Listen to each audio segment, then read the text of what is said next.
every episode we do, we have to tell people it's okay to say fucking ass? Or at this point in time in society, do you just assume if you want to say those words, it's probably okay? I feel like there's a big I feel like there's a long jump from ass to fuck. That's what she said, but go ahead. Can we edit that out? No. That's going to be the bumper on social media. You're listening to Scott Talk with Skagazine. I am Jess, and I'm here with my co-host Eric Embo. Hey. Hey. Tonight we're staying up late tonight to talk to a band on the West Coast out of Oregon, Friends with Salad. Welcome. Thanks for having us. Hello. Do you all want to take a second to introduce yourself and say what you do in the band? Sure. Simon, you want to go first? Yeah. Hey, I'm Simon. I'm the drummer in Friends with Salad. Nice to meet everyone. Thanks for having us. My name is Mike, and I play bass in Friends with Salad, and then I sing also. I'm Jeff. I sing and play guitar in Friends with Salad. Well, we're really glad to have you here. We wanted to start off by playing a little game. We're going to play Two Lies and a Truth. Two truths and a lie? What are we playing, Eric? Two truths and a lie. So we want each of you to tell us two truths about yourself and a lie, and then we're going to guess what the lie is. Who wants to go first? Well, this is going to take a second. Let's see. You want a moment to think about it? Jess, you want to play 30 seconds of a song? Give them a moment. I can start. I'm happy to. Oh, there we go. I deal with corporate calls all the time. So I'm a icebreaker good ready. liar. I'm a good Two liar. truths and a lie ready to go. The drummers are I do. always free. Yeah. So my two truths and a lie are I've been published in the Wall Street Journal. I've won a half-court contest in an NBA game, and I've traveled to every continent in the world. I am going to go with the last one is the lie. Me too. You have not traveled every continent in the world. Oh? Can I play this game also? Because I don't know. Yeah, go ahead. Wow. No, go ahead, Bo. I just want to, before Simon reveals it, I'd like a chance to. Yeah. I will go with the half court, the NBA game. All right, Jeff and All Mike. right, Oh, sorry.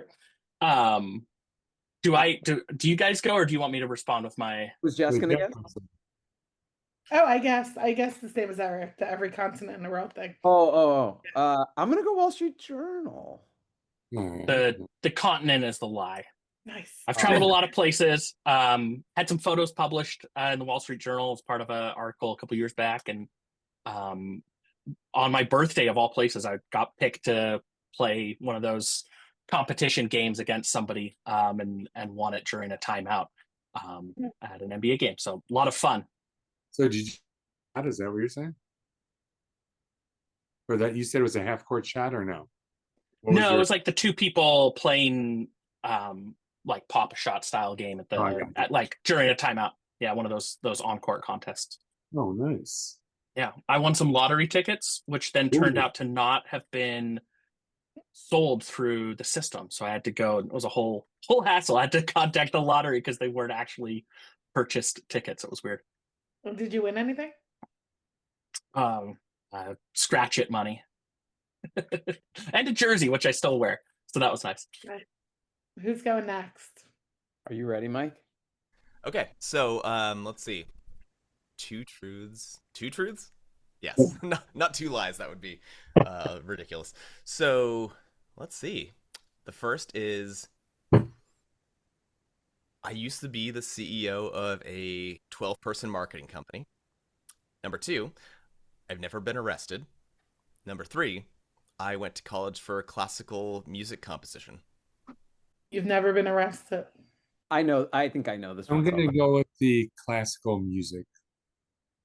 The two Erics are going to go with classical music. He said he'd been arrested way too fast, so I feel like No. Oh. let's find out. Anybody else? You know what you said, Jeff? The arrested one was the lie. Yes, I am fucking winning this game. Wow. Anyway. I mean, the first one you kind of wrote on my coattails. It doesn't matter. I still got I said two. it, and You have one. I have two and you have one. I knew the classical music thing. I did a little research before this podcast, unlike you guys, obviously. Whoa. I thought maybe the classical music was going to be a little too specific. Maybe you shifted that major a little bit. I'm pretty sure I saw that. Wait, you said you did your work and I did my research before the research, podcast. and then you're like, I That's think what a I real may have. podcaster does, Eric. You said I may have seen that possibly. Yeah, you did. Which one of those is the truth or the lie in that, Don't Jess? worry about it. I'm not playing this. Fair enough. So, Jeff, how about you, buddy? All right. I got a couple. I have performed on stage with rock and roll legend Little Richard. I was valedictorian of my high school class, and I grew up on a farm. Good You poker said- face. Oh, you said Little Richard? Little Richard. That's so obscure. I almost feel like that has to be true. No, I'm going with the Little Richard one. I'm saying that's the lie. I'm still thinking. You go. I'm going to go with valedictorian. Ooh, No faith in me. Like I said, small edits could make it untrue. I'm Jeff, I feel like I going don't with even Little know you. Richard. Oh, I'm really glad.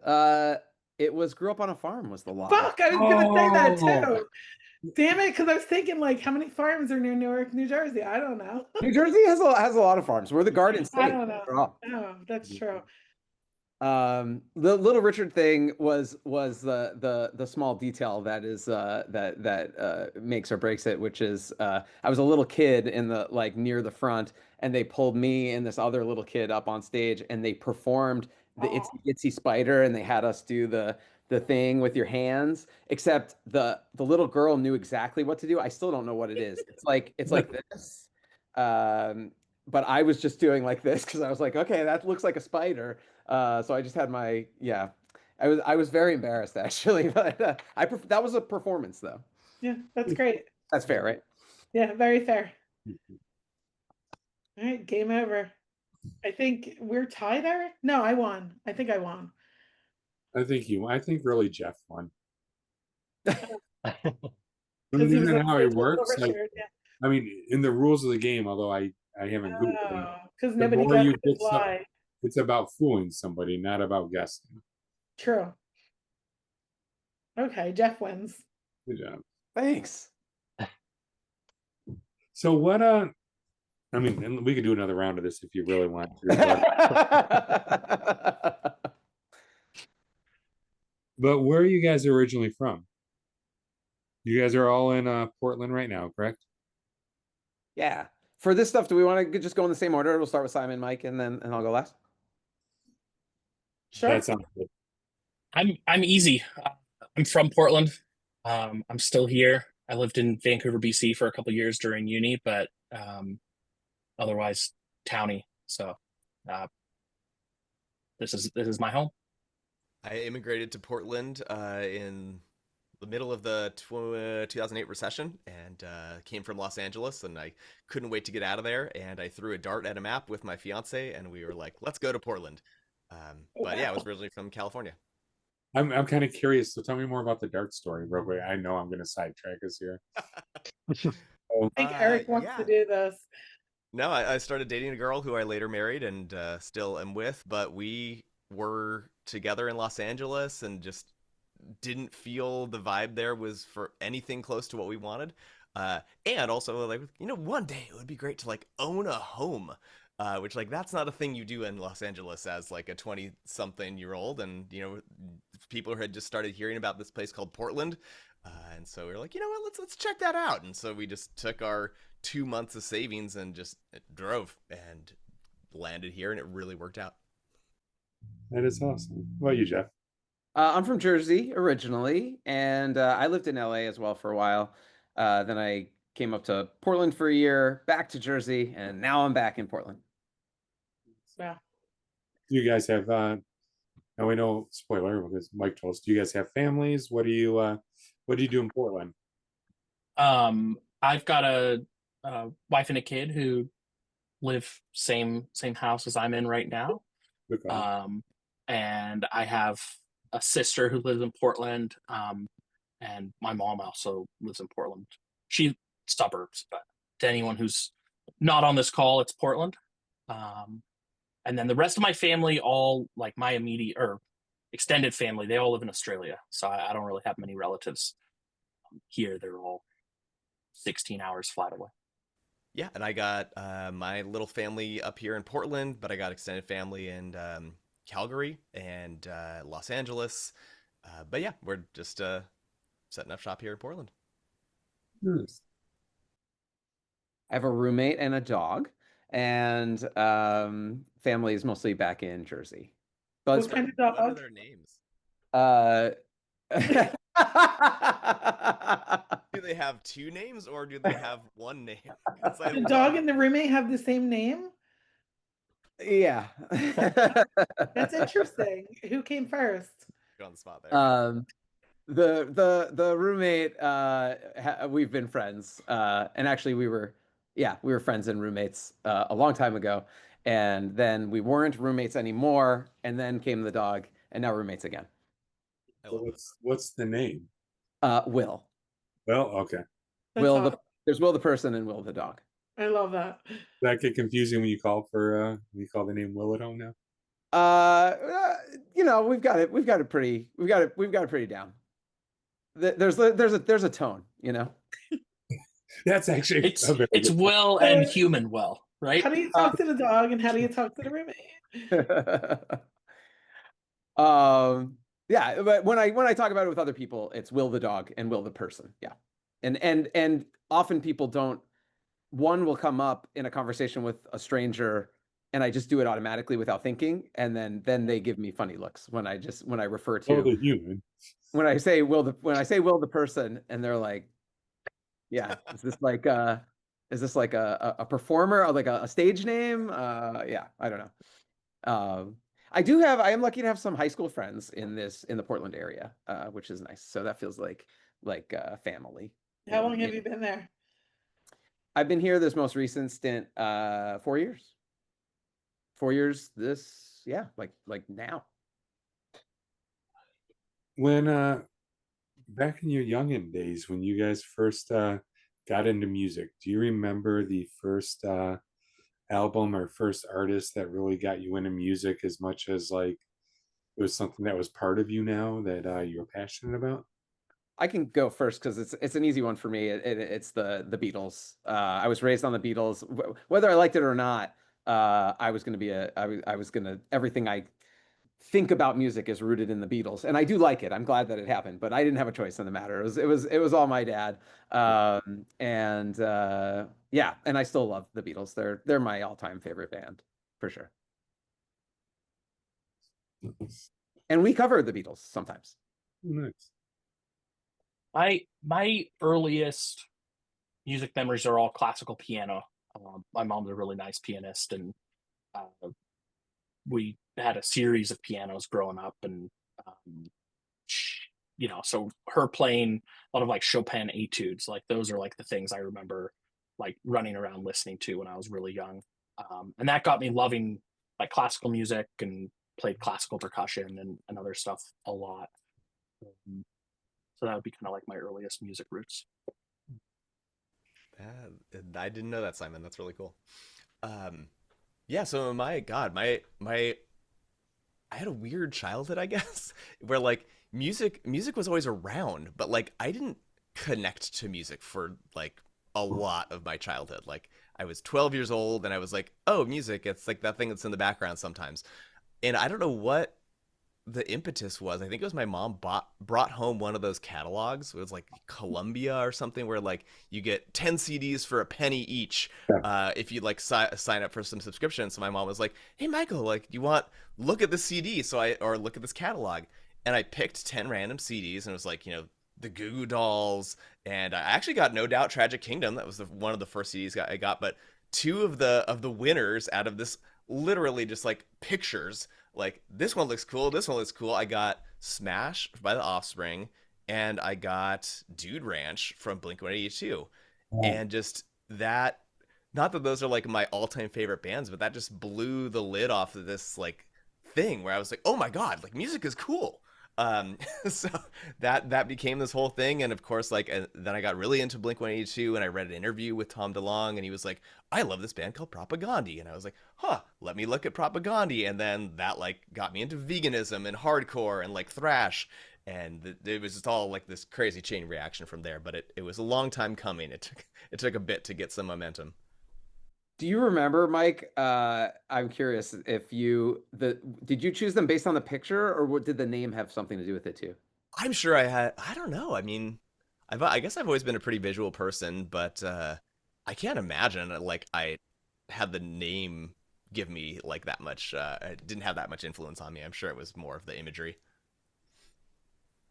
I similarly um, bought a bunch of records on credit from one of those mailers, and then got the letters for years about the money that I never paid.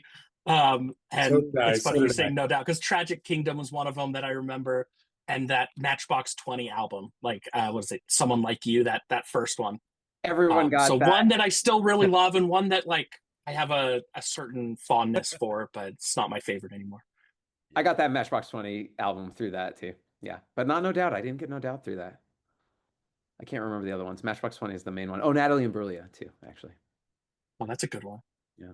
I trying to think other roots for me in music. My parents really liked like new wave and like older punk music. So we had in their record collection, there was a like obviously Australians, a bunch of Men at Work albums, and then some Talking Heads albums and some albums by The Clash. So that was like stuff that I listened to when I was real young. And the U2 album, I'm forgetting the name of it, the big one from like '87.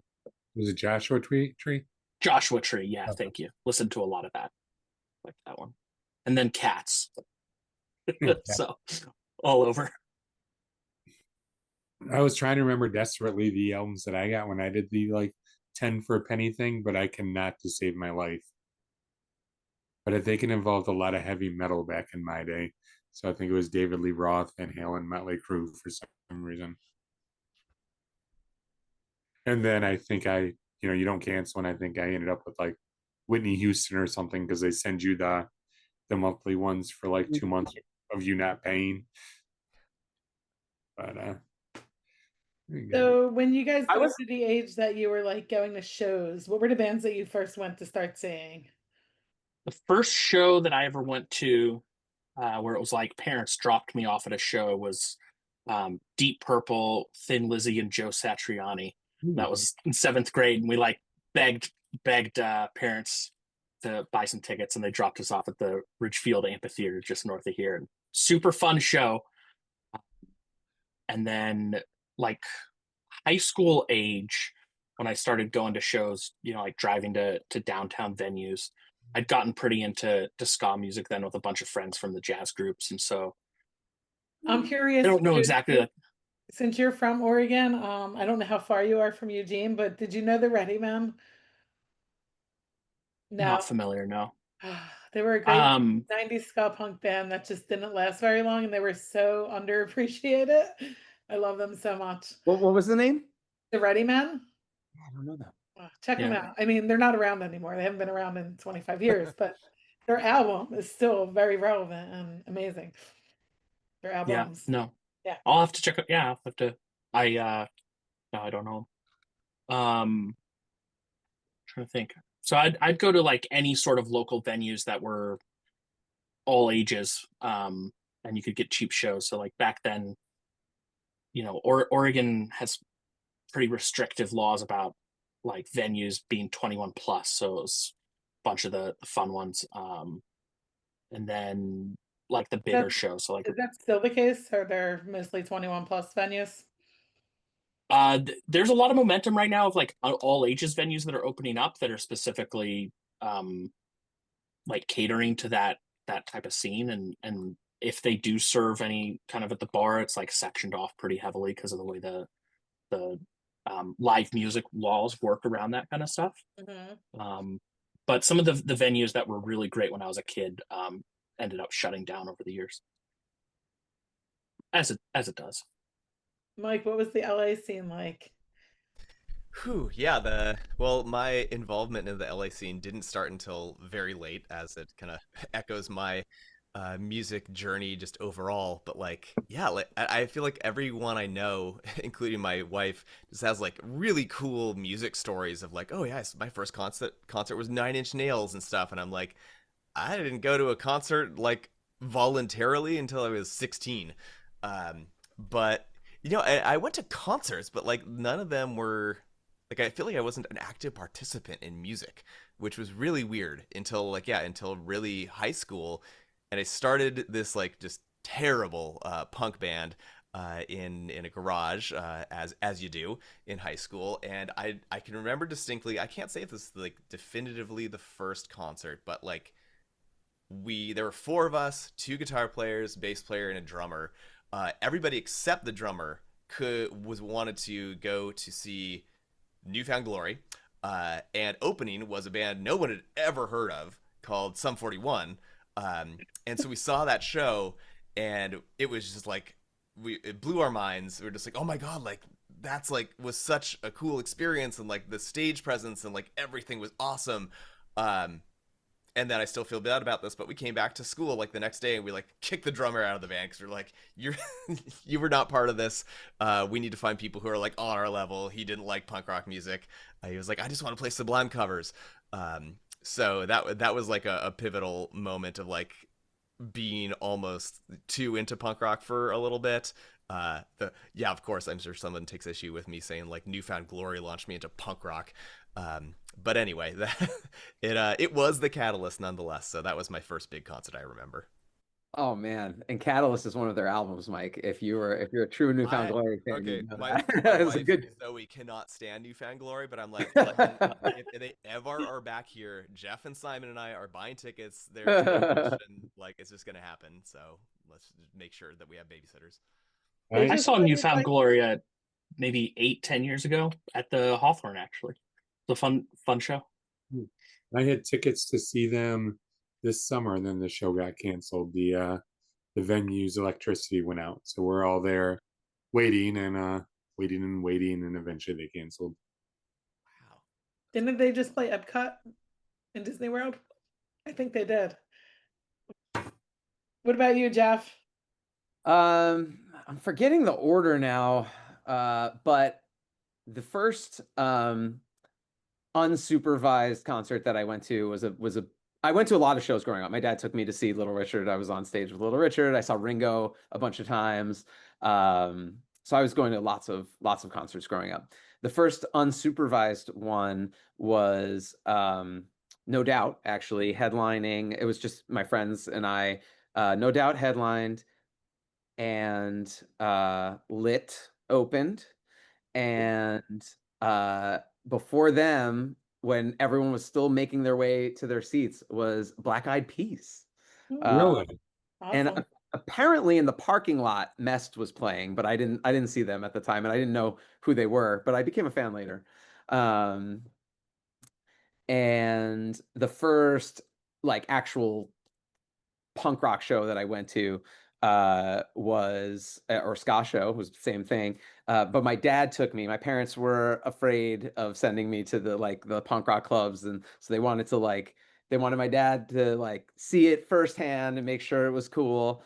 And so and my dad is really cool, and so he was like happy to go, and I was happy to go with him. And he took me to see our friend Jeff Davidson sing for Catch 22.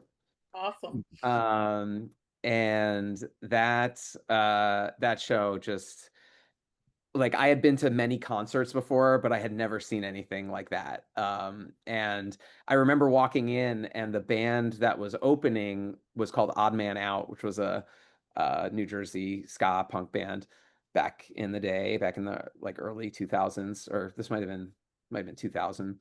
Um, and I just remember like I think they were playing when we walked up the stairs to the area where the stage was, and I couldn't believe like these kids that were like like only maybe a little bit older than me were on stage, and the place was packed and everybody was going crazy, and the horns, I remember the horns just like it was there was just so much energy, and I was like, I want this. I want to be a part of this.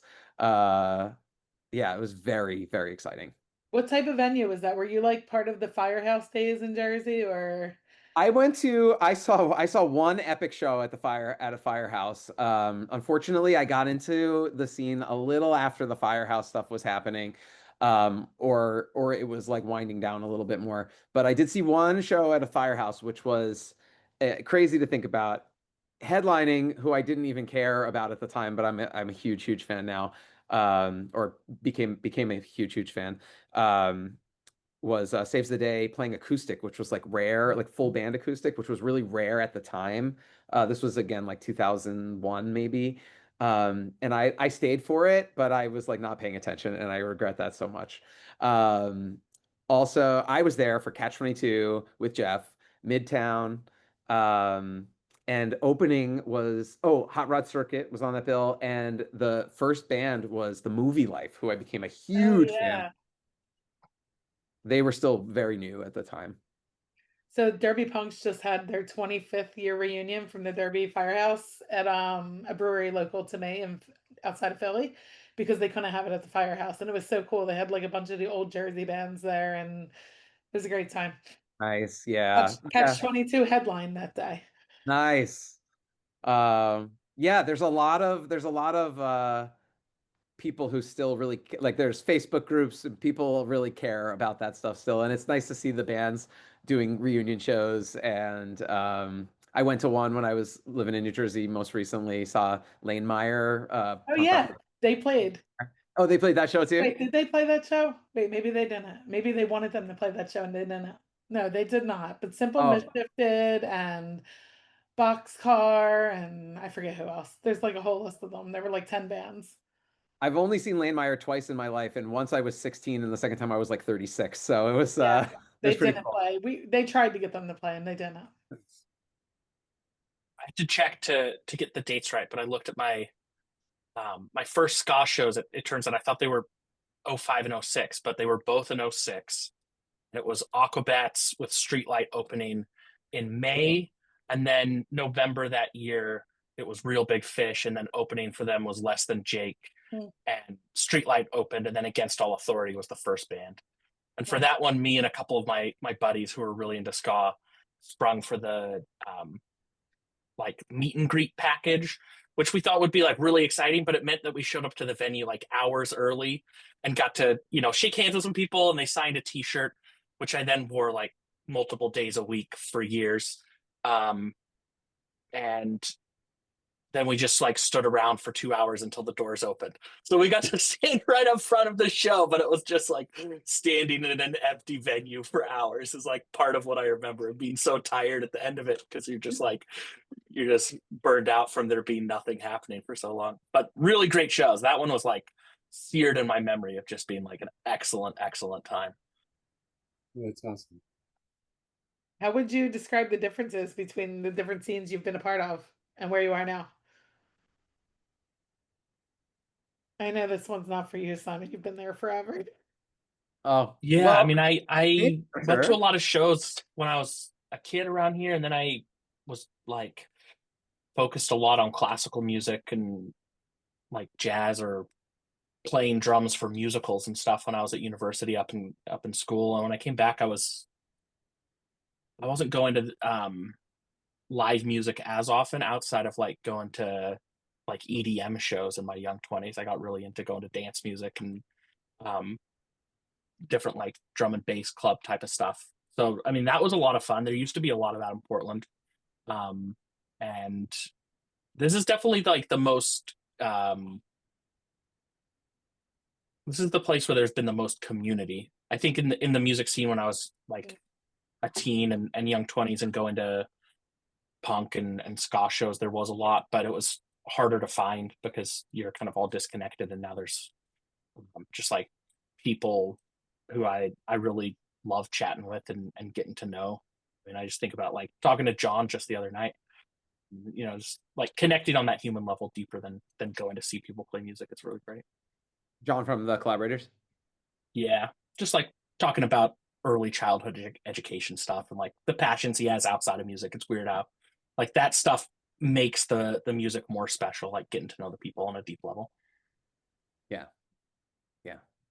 We have that in Detroit right now too. I think the internet has helped us a lot because there's been somebody started a giant message group with just, hey, people who go to concerts come and hang out. So like you can know people when you go to shows.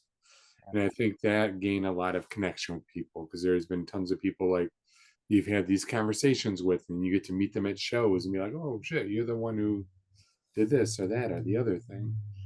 And I think at least in our scene, the genres are starting to blend back together again. I felt like at least when I first started into music, like there's on any bill there would be like punk, hardcore, ska, like you name it, because there wasn't enough interest to like for one of these bands to draw on everybody.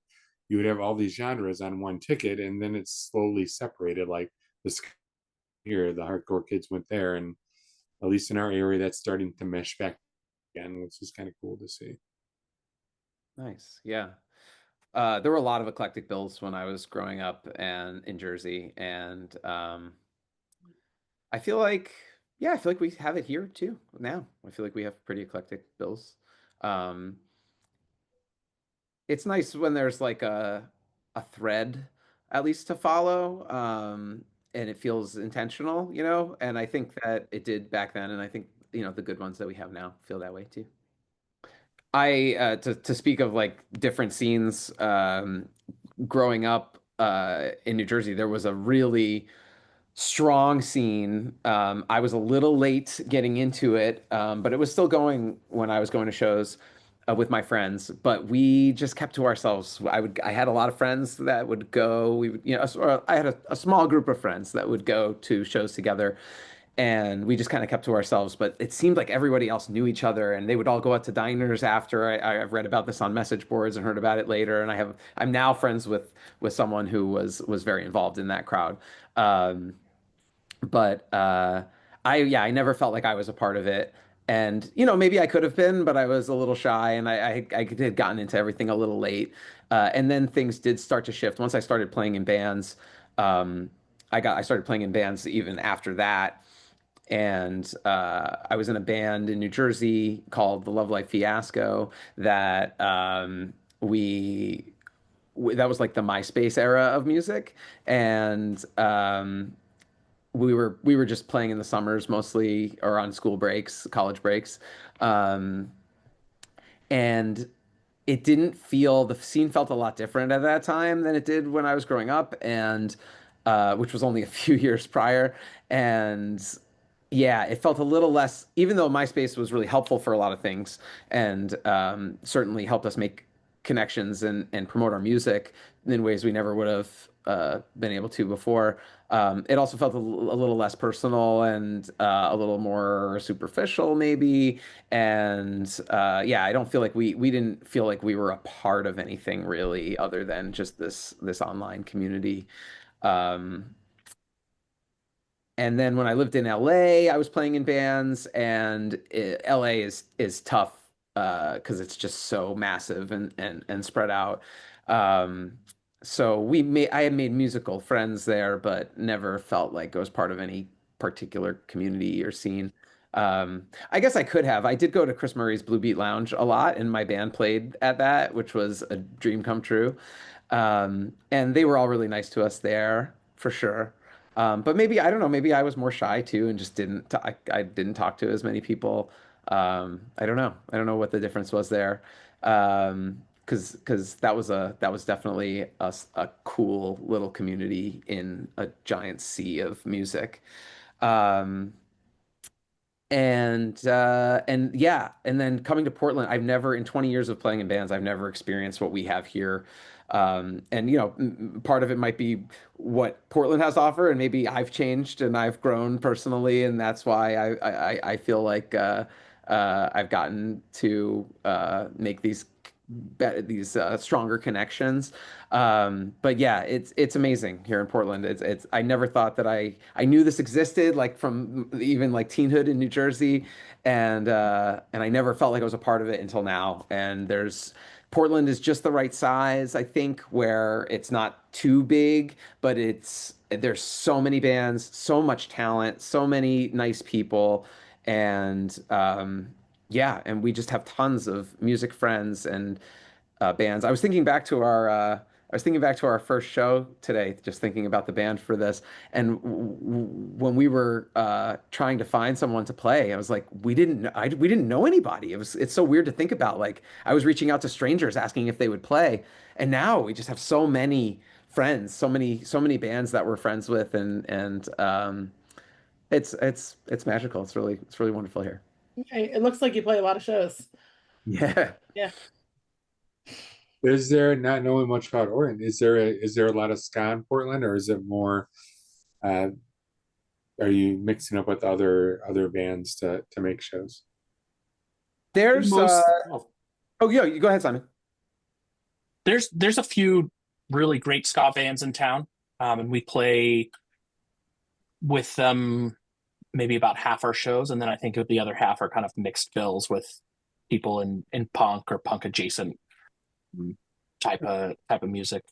I think there's a really solid following here, and it seems like there's more new ska bands like every year that I've been following it, in the since Jeff and I have been connected in, what was that, 2022. Yeah. There's a bunch, and it's a good time for it right now. Well, that's awesome. Very cool. I'm curious, Mike, to hear about because you played in a band in LA too, after the high school band that you mentioned. So I'm curious to hear what your experiences were like in that scene versus what you see now. Yeah, I mean, kind of what you were referencing before with Los Angeles just being huge. Like, it is such a like heavily dispersed area where just like I was going shopping the other day at like the market, and just like I ran into the singer from Crimes on Cassette, because that's the kind of town it is. It's like there's people's paths cross. In Los Angeles, it's like you live somewhere, and if you want to go do something, you get in your car and you drive for between 20 and 110 minutes to like get to whatever it is you're doing. And you will probably cross paths with 100 people that you could know in their cars going different directions on the freeway. So like, yeah, I mean, like in high school, I was in the suburb, and like nobody wanted to offer us shows like in the heart of Los Angeles. But then when I got into like, kind of college level punk rock band, and then I was in the straight edge hardcore band for a while, like we would just go around and like kind of find where there were these little pockets of like hardcore kids.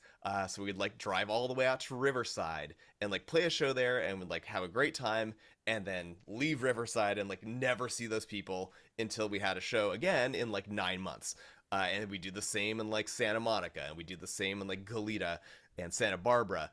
So you kind of had to like put a lot of effort into going to these different places, but like there's no heart of Los Angeles. It's just like this sprawling expanse of city, of these disparate communities. And so, yeah, it's kind of hard to say that there's a scene there. And at least with my experience, like, when people think about LA, they're like, the Roxy and like the Whiskey A Go Go and stuff. And like, you can get those places to let you have a show, but it's all pay to play. It's like, hey, you want to play here? Sure. Like, commit to selling 200 tickets and you can have whatever Thursday you want.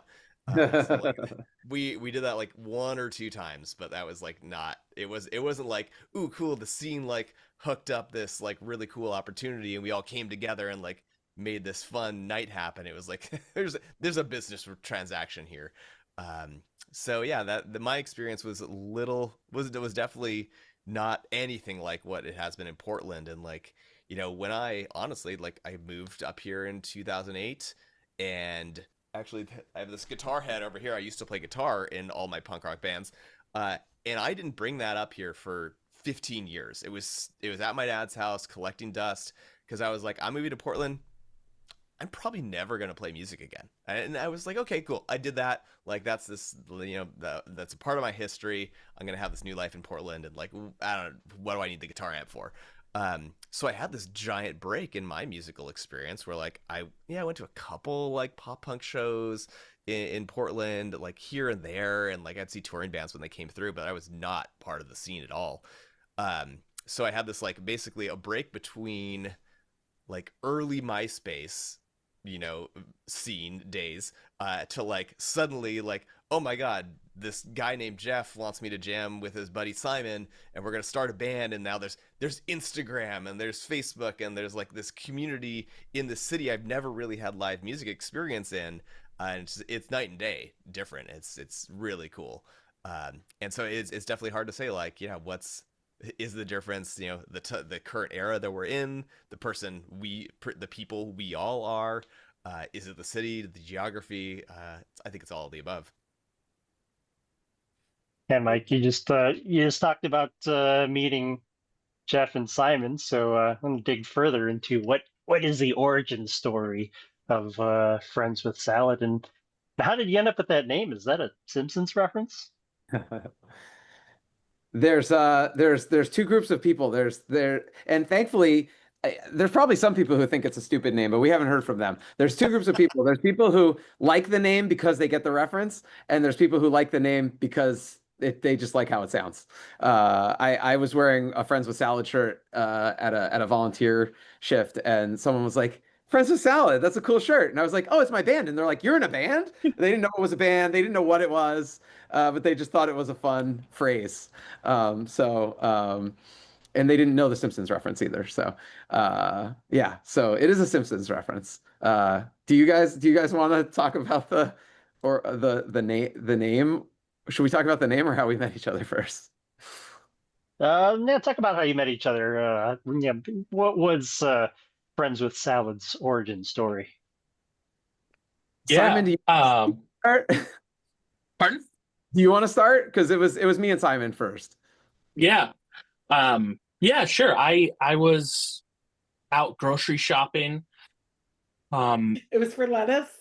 I don't remember. But with groceries in the back of my car, I heard some music going on, and this was in 2022, kind of at the height of a lot of like outdoor shows. COVID had happened, and with so many venues shut down, the community of like DIY outdoor music was really like at its peak that summer. And there was some people playing a show under the Hawthorne Bridge. I stopped and went, this groceries were in the back of my car, so I couldn't be there very long.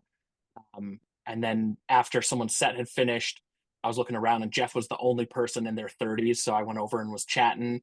And then as we were talking, someone kind of started doing like karaoke open mic, almost crowd work, like trying to keep the people entertained as there was a set changeover. And they were asking people to just come up and sing their favorite song. And I made a joke about feeling like, I don't know if anyone wants to hear me do a bad cover of a early Smashing Pumpkins song, like something off Gish. And Jeff was the only person who knew what I was talking about, it felt like, in the crowd. And yeah, then we connected, we were chatting and talked about wanting to play music. And then started from there. I don't know. Do you remember it any differently, Jeff, or did I cover it off pretty good? I mean, no, that was really good from my perspective, though, which I think is important to note is I was seeking out these things because I was and am very COVID cautious. I do go to indoor shows and play indoor shows now, but I wasn't at the time. I wasn't even going to indoor shows, so I was just trying to find anything I could. It didn't matter. I drove an hour to Corvallis to go to a show where I didn't know any of the bands because it was happening outside. So I went to this show, and like Simon said, everyone was really young. And before Simon showed up, I was the only person there who was. Everyone was like in their early 20s or teenagers. I was the only old man there, and definitely everyone seemed to like know each other. And I was just like standing away from everyone, and just like I'm just here for the music, and I was feeling a little uncomfortable, but just also really grateful and happy to be able to see some live music.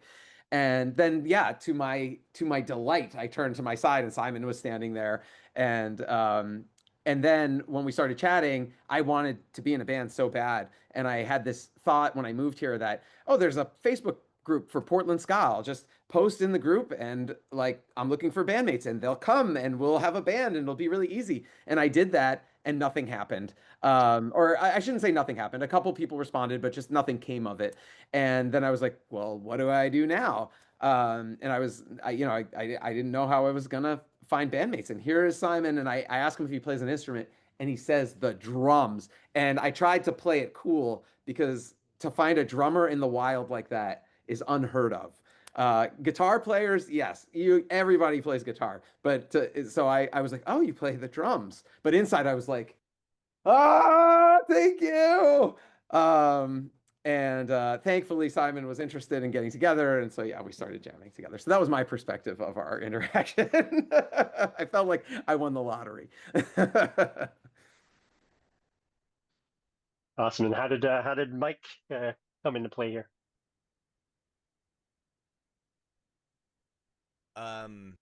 Let's see. So I think the story goes, and Jeff remembers this every time I wear this shirt. I like as a tangent, like I look at photos of myself from like 6 years ago. I'm like, wow, I've had like the same 12 shirts for 10 years.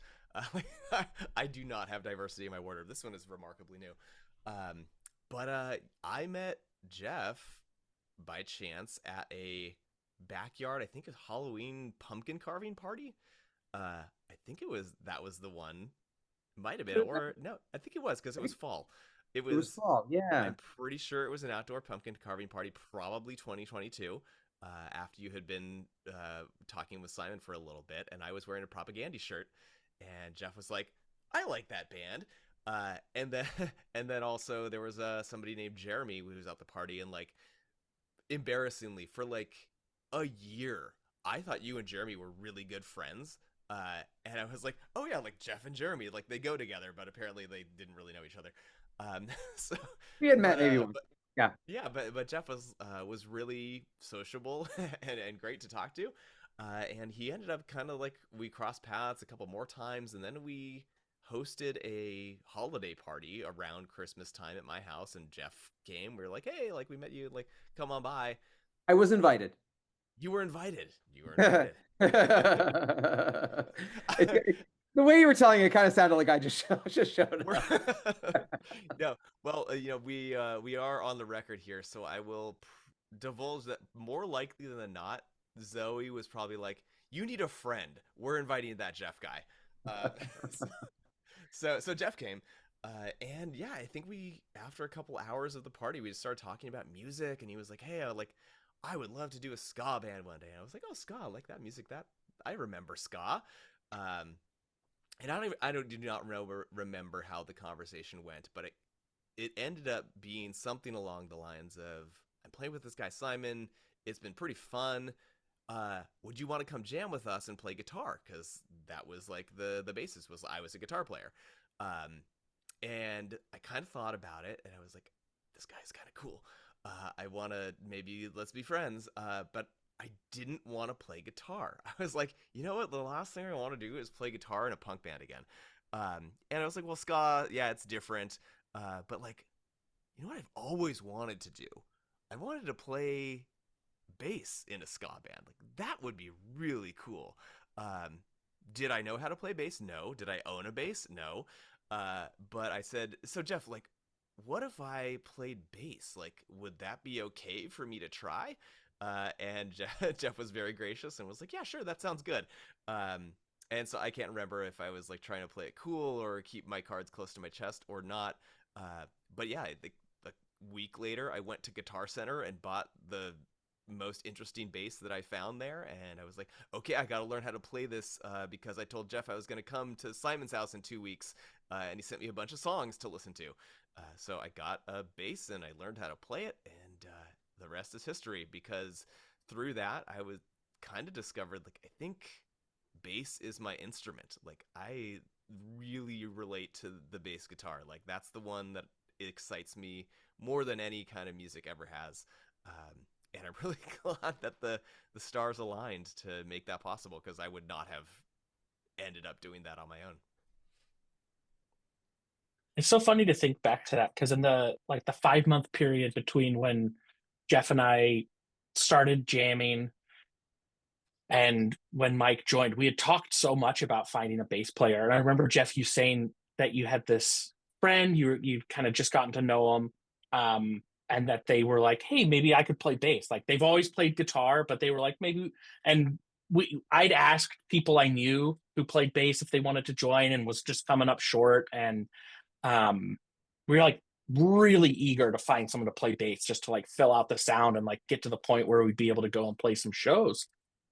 And so Mike came in, and or at least I won't speak for you, Jeff, but my expectation was like totally, zero. I didn't know what it was going to be, and I was real excited to jam with someone. And you came in and it's like, I haven't really played bass before, and then were excellent. It's as if you had played ska bass for years. And then like maybe a year later, as I got to know you, it made sense that like Matt Freeman bass lines were woven into your identity. And so when you say it's your instrument, I'm like, yeah, I can see I can see why that is, because you came in and like rehearsal one were just so good. It was really, really fun. Oh, thank you. I'm so glad that that's the impression that I made. Yeah, I mean, again, to tell the story from what I was thinking, and it's so funny to hear you. Like we've talked about this before, but I don't know that you ever have revealed that you didn't want to play guitar. I thought like that you were. I knew obviously that you wanted to play bass because that's what ended up happening. But I didn't know that you didn't want to play guitar. And it's funny because I didn't want you to play bass, which I've told you. So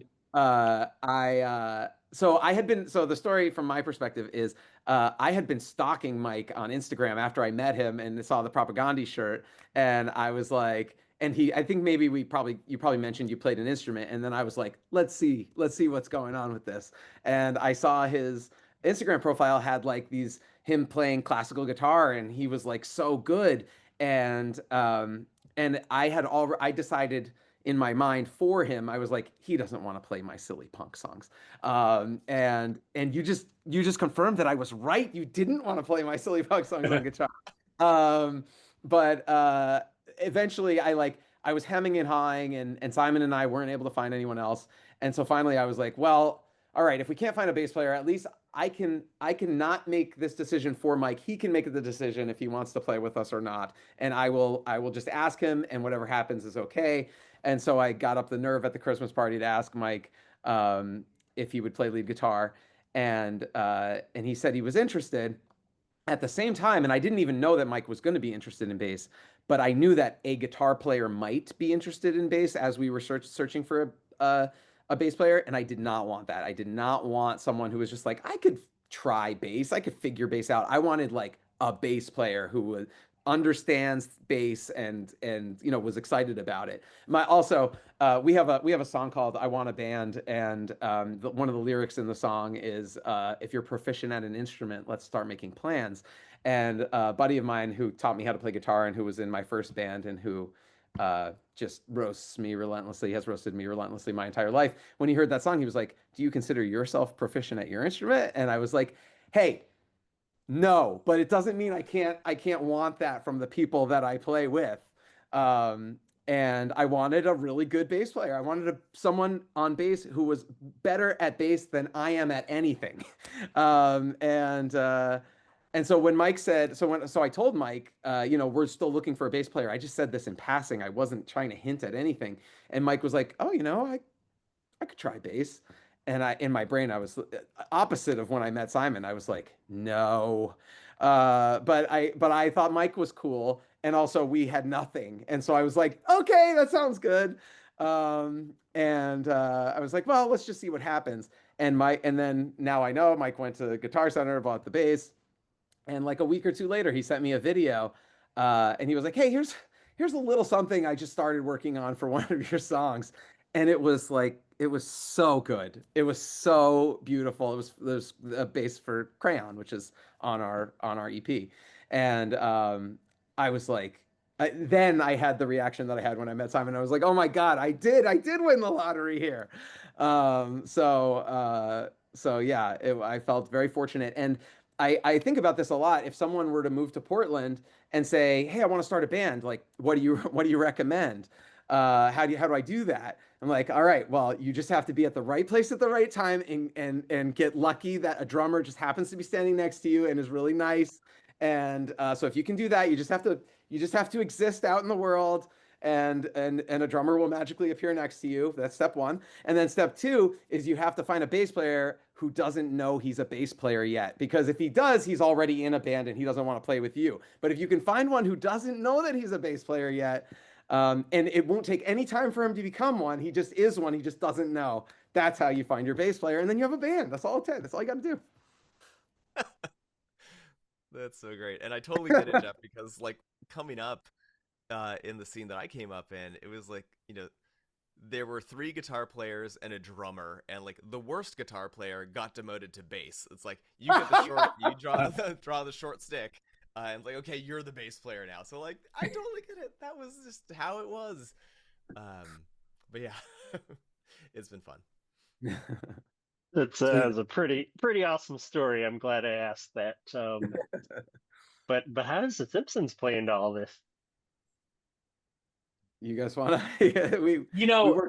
It's as much of that, or as much as the origin story is like manifesting desires and like saying yes at the right times and putting ourselves out there.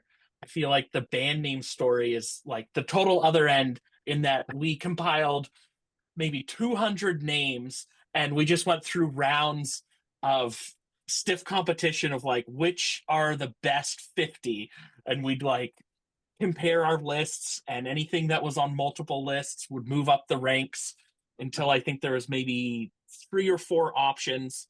And over a couple rehearsals we were like, this feels right, and then we decided we'd call it that for a little while.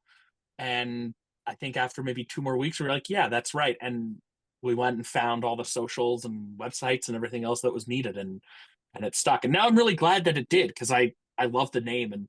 And Portland is a big town for like vegetarian and vegan diets, and anyone I know who likes the band, that's kind of like in my extended circle, they've like heard the music, that is not a Simpsons fan, seems to think it's some sort of a deep connection to loving literal salad, like we're the friends who are bringing salad to the cookout or something. So it definitely works on multiple levels.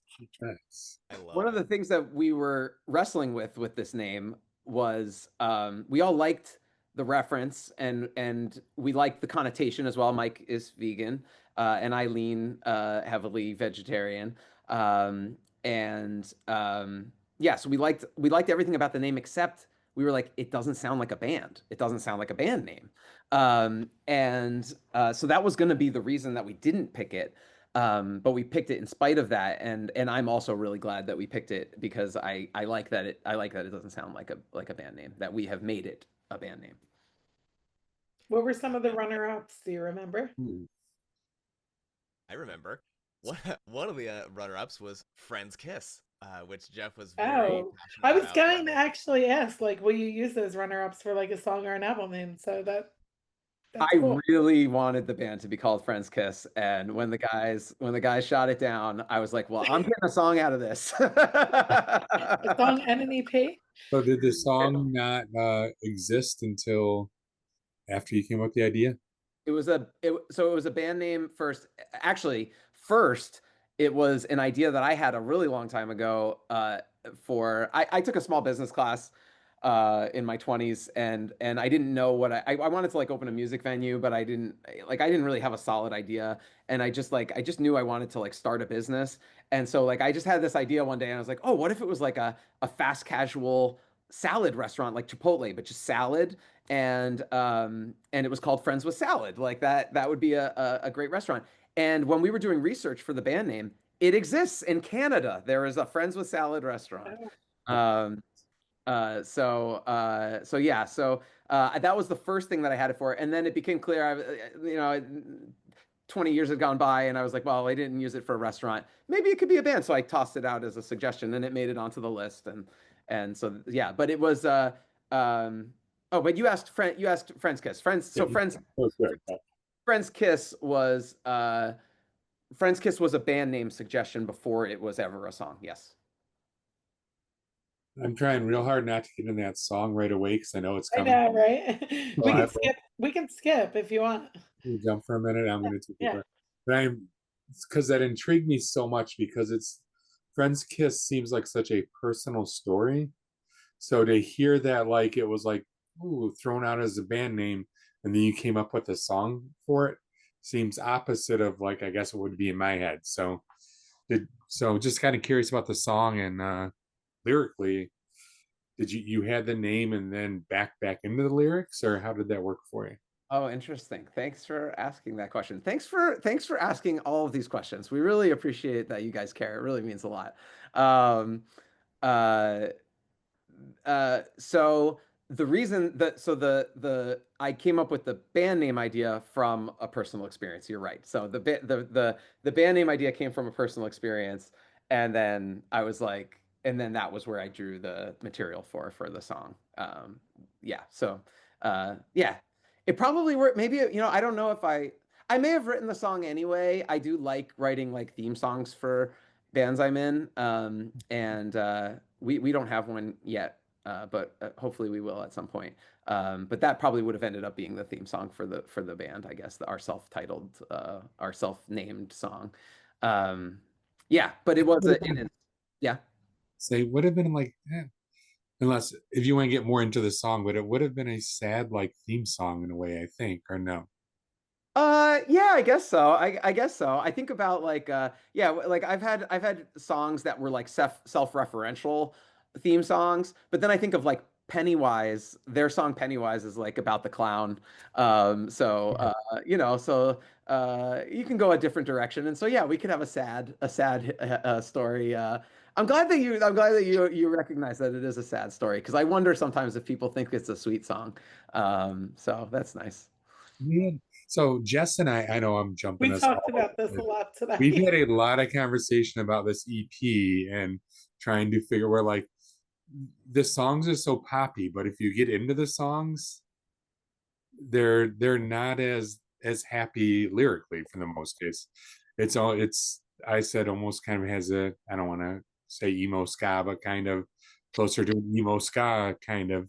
I mean, I disagreed with you on that, but you did. So who's right in this one? But I think there's certainly an element of emo on this EP for sure. So Jess, go ahead and take us right into the songs, Jess. Can we jump? We're gonna jump right into Rain on Ska. You weren't gonna call it by Well, we weren't, but I just did. So I did, and it is what it is. Because we want to get to go ahead. We'll get to Home Stretch in a minute, right? Well, yeah, because there's a couple songs before that. Fair enough.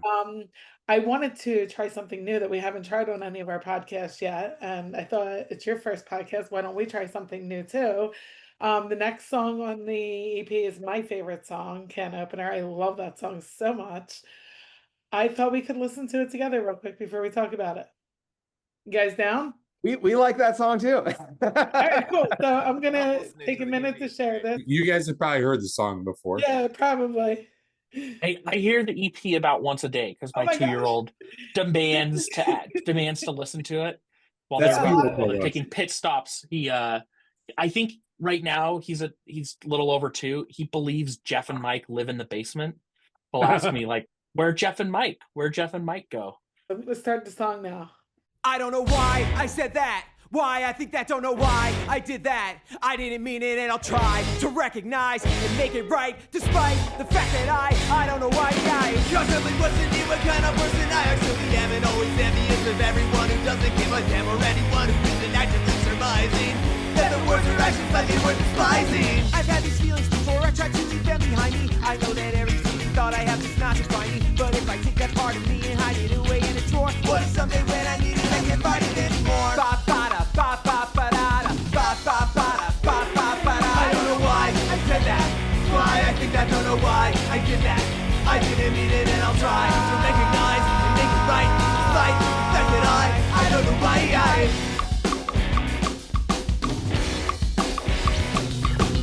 No mind on the walk home and run it over and over and over and over and over in my mind. Yellow passes till I give up in frustration and to settle on the worst interpretation.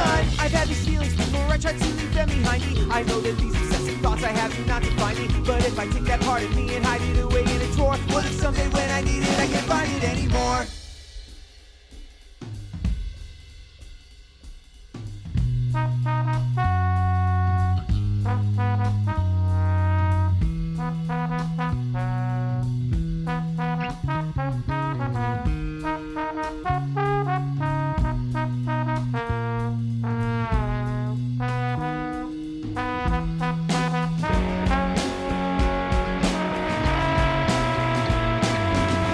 If you could read my mind, it would drive you out of yours. Think of the drudge of trudging through the sludge of city sewers.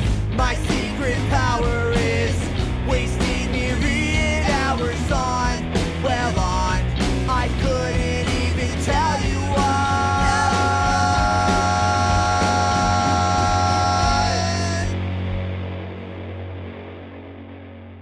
I don't know why I said that. Why I think I don't know why I did that. I didn't mean it and I'll try to recognize and make it right, despite the fact that I don't know why I said that. Why I think I don't know why I did that. I didn't mean it and I'll try to recognize and make it right, despite the fact that I don't know why I said that.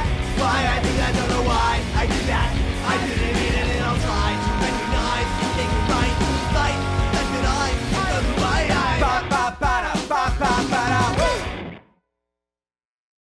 We could just turn that into the music video. I didn't realize everyone was going to have their instruments handy. I didn't either. I didn't even get a screenshot of that. I'm really upset that I didn't get a screenshot of that. Anyway, That was fun. I think we should do that more often. Thanks for playing along, Friends with Salad. So let's talk about this song. What's the inspiration behind this one? It makes sense that you want to feature this song because it is the most ska song. It is absolutely. I mean, I should if you know this is a ska podcast, so I think I can admit that is the only ska song on this EP. We do play a lot of ska, and there are horns on other songs on this EP, but that's the song with ska in it. And yeah, the inspiration from that song is I have anxiety and depression, and I was at the car dealership having my car serviced, and I had some interaction with someone where I was standing there waiting for a while, and then someone came up to me and was like, "Oh, have you been waiting here for a while?" And I was like, "Yeah." And then I mean, I don't know. In my mind, I think I said it like, yeah, a bit, or something. But in my mind, I was thinking like, oh, he thinks that I'm pissed off, but I'm not. And I mean, I'm a little annoyed, but it's fine. But so yeah, so this starts circling in my brain, and starts to get to the point where I'm like, all right, they hate me and they're going to like cut my brake lines and sabotage my car.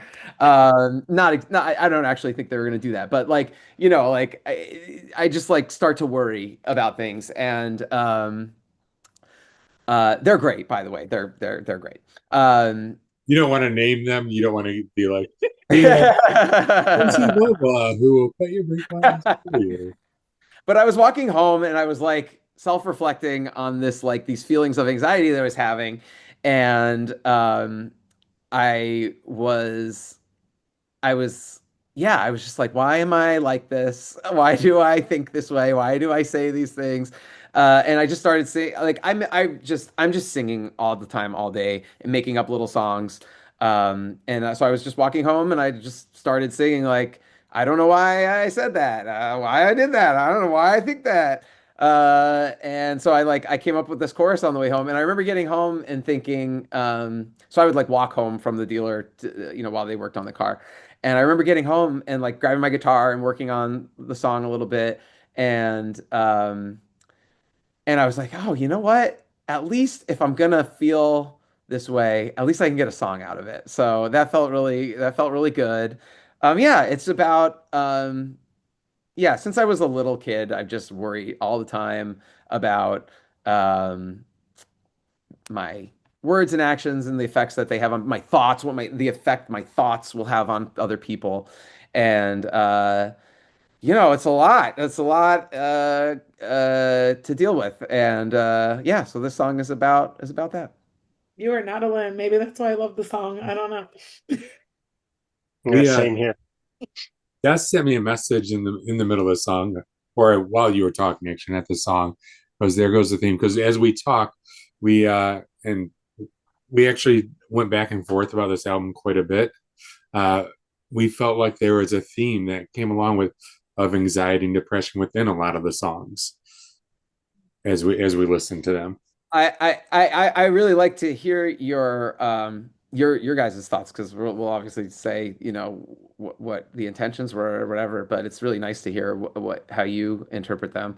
Um, and yeah, that was not intentional. It's not like a concept album in any way. These were just, but I mean I did write the lyrics and I have these feelings, and so I guess it's a concept album in that way.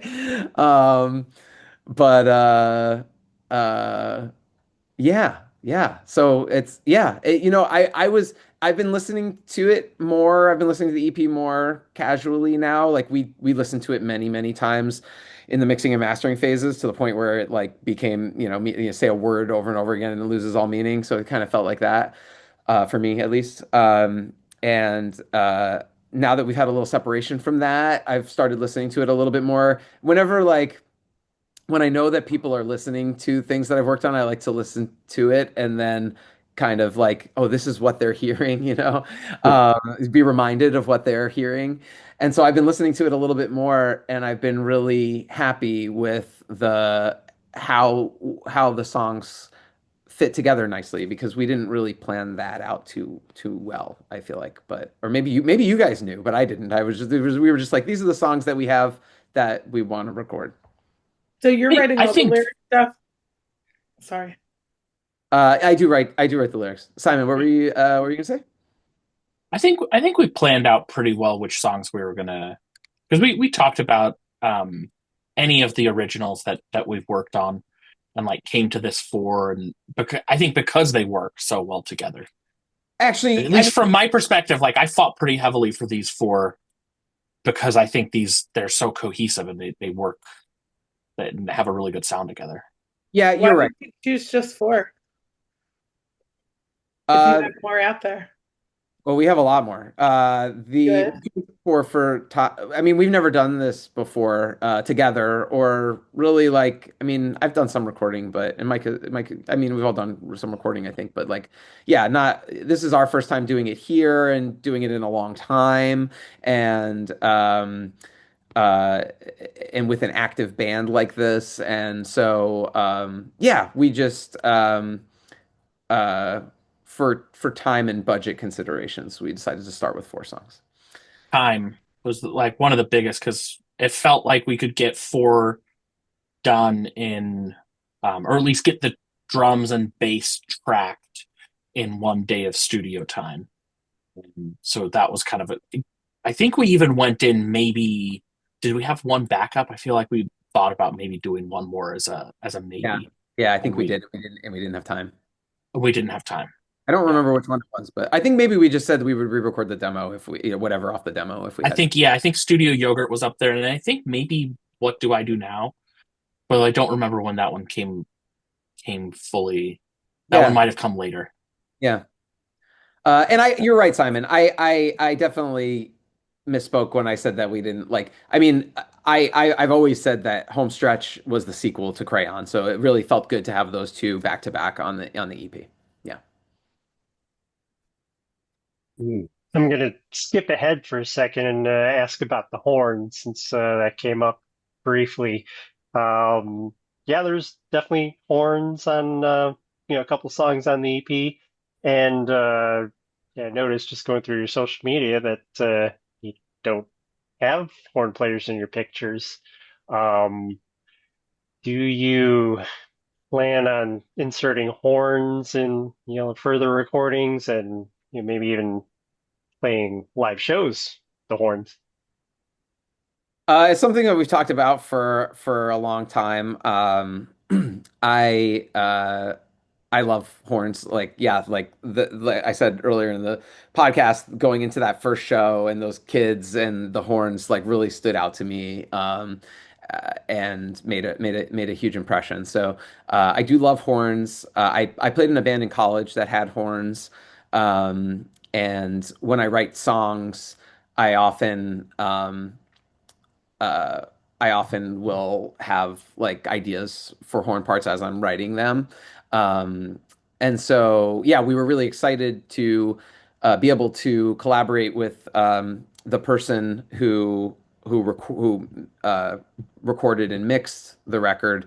Also plays trombone and has a great band. So that's Kay Cashin, and Kay is in a great band here in Portland called Soda Jinx. So I want to make sure that we plug Soda Jinx. They have a demo and a couple singles out, but they're working on a full length and it is going to be so good when it comes out. So everybody should follow Soda Jinx so that you are up to date when so that you know when this album drops because it's going to be great.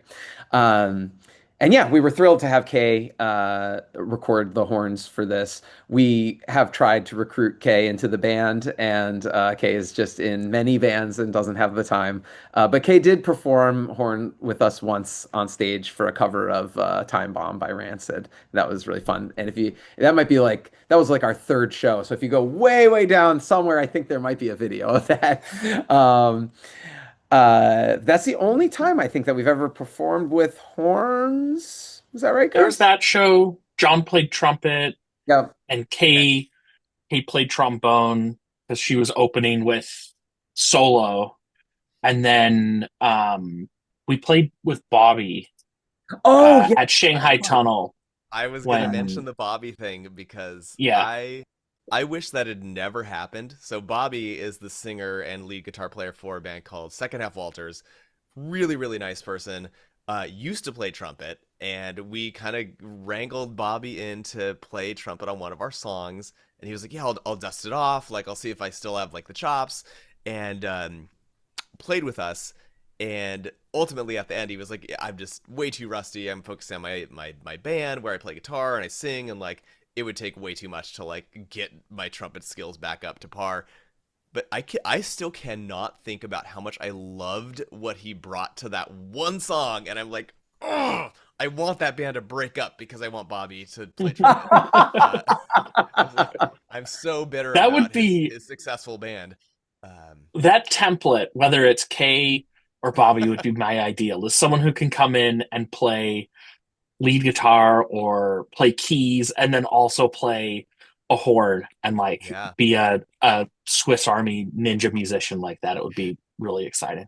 yeah, and also it's I guess worth sharing that when Simon, like as if this is a job, Simon took paternity leave from the band for a little bit when his son was born.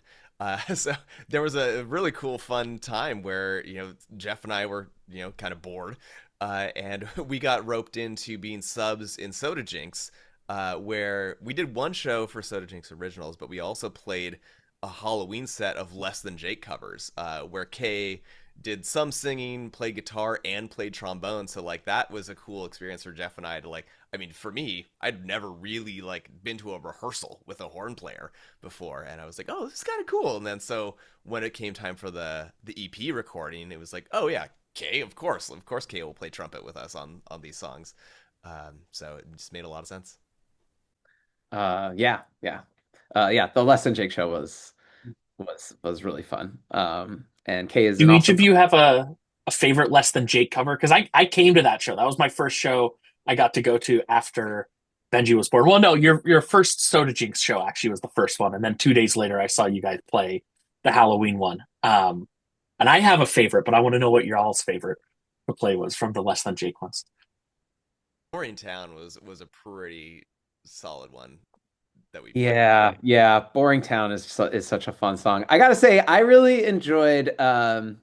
I really enjoyed Metalheads because I am pretty limited. I'm not a super proficient guitar player as I admitted to earlier, and so I had to stretch a bit on that one. I think Boring Town also had a section that was challenging for me, but Metalheads was challenging, and I think that it and still achievable in a way that I didn't play it perfectly, but I think it was good enough and it felt really good to do. So that was really fun. Yeah. Yeah, those were both good. You also played Selling Yourself Short, right? Yes. Yeah, Oh, yeah. that was the that I know like all the Less Than Jake albums from that period are really excellent, but Anthem for some reason like a lot of those songs really stick with me. I think because of the age I was when it came out, it was like Yeah. I was already listening to them, and that was like a new album I really adopted. So when y'all played that one, it was like hit me right in the heart. It felt great. There was someone who was we previewed that Less Than Jake song at a Soda Jinx show right before Halloween, which maybe was the one you went to. We actually did three Soda Jinx shows, Mike. We did one with Keep Flying at Hawthorne Theater, and then we did one at Lollipop Shop, Oh, yeah, which was the Lollipop one Shop. that We was did right before Wild the Gems. Halloween show. Those are the two that Simon went to, right? Yeah. And we previewed Science of Selling Yourself Short at that one, and someone in the audience uh, who came up to me after and was like, "That is like one of my favorite songs," and it meant so much to hear it. And then that person came to the Halloween show and is now follows Friends with Salad as well, and is a very kind supporter. So that was really special. That is so cool. Okay, and before we get off the Less Than Jake like little Friends of Salad side quest that we did, in listening to the EP, you probably noticed there's two different voices, right? Um, Jeff, actually, my wife was surprised at first. He was like, "You're singing like a lot of stuff on the EP. Like you don't usually sing those songs." Like Jeff, for most of the band's history up until this EP, was like Jeff sings the songs. Like that is Jeff's role. Um, I think, for better or worse, when we did this Less Than Jake show, Jeff realized that like I would sing. Before that, like I don't think I sang a note for Friends with Salad. And then Kay was like, I can't sing Less Than Jake stuff, and so it was like, okay, well, Jeff and Mike are gonna take turns singing these Less Than Jake songs. And so after that, Jeff would not. He was like a dog with a bone. It was like, Mike, can you sing backups on this thing? Like, Mike, what if you sang this part? It was even like, go heading into like we recorded the last couple sessions of the EP like in this room, and Jeff was still coming like, Michael, what if he sang this part? What if he sang the intro, like the first chorus and the second chorus of Can Opener? And like I was like, okay, yeah, let's try it. But I think it all started with that like little foray into like, let's cover some Less Than Jake songs. You're right. You're right. Yeah.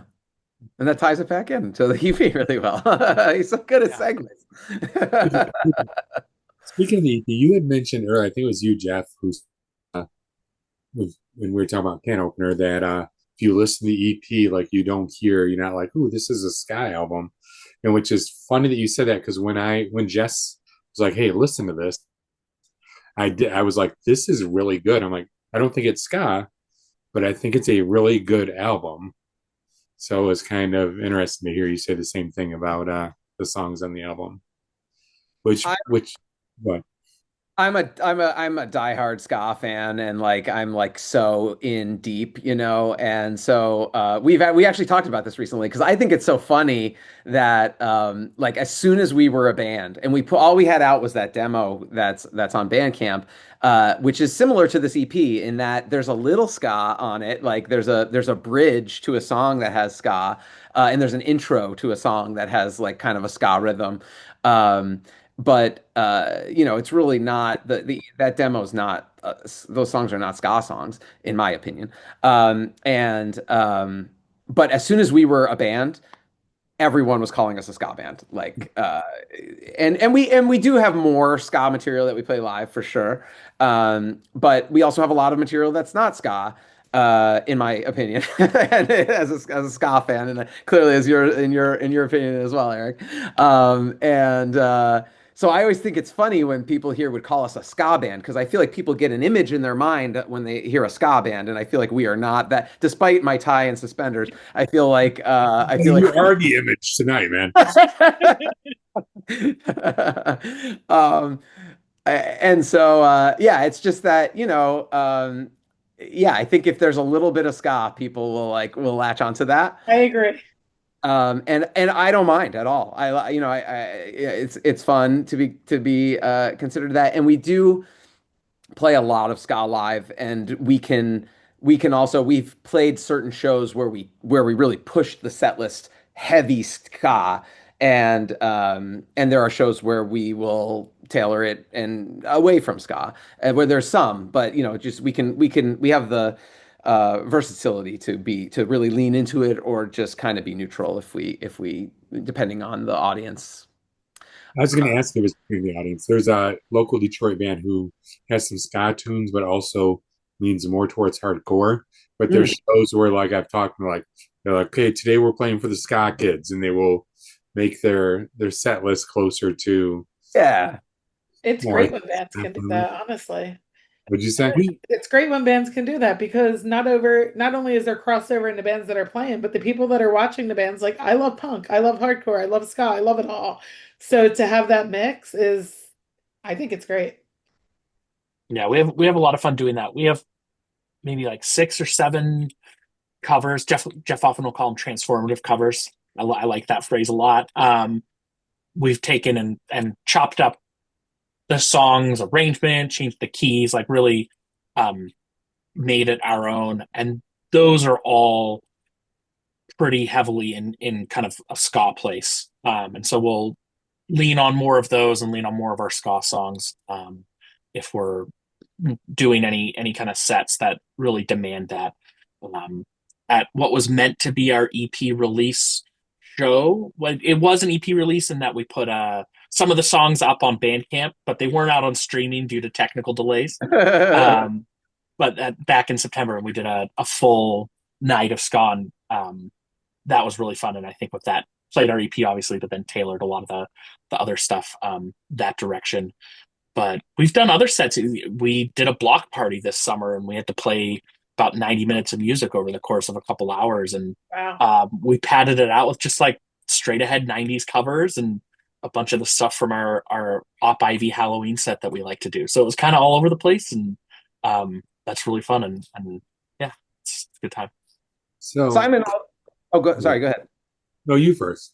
Oh, Thanks. Simon also made a really good point, I think, when we were discussing this, because I was talking about how I feel like I was just saying what I just said about how I think it's funny that we're considered a ska band, and we don't play a lot of ska. And Simon pointed out that I am a ska fanatic, and what I consider ska, what I know falls into the genre and doesn't. A general person who we're even lucky if they know that ska is a genre at all. They are not, they don't distinguish as much, and they probably would take our EP. They hear some horns, and and there's certainly like it's not ska, but there's, I don't know, there's stuff that they probably would hear our EP and say it's a ska punk EP, and that's fine with me. Yeah, I think what's great about ska as we experience it here in 2025 is that it's just so fluid. There's just so many varieties of music that doesn't necessarily have to have the upbeats or the walking bass line or whatever.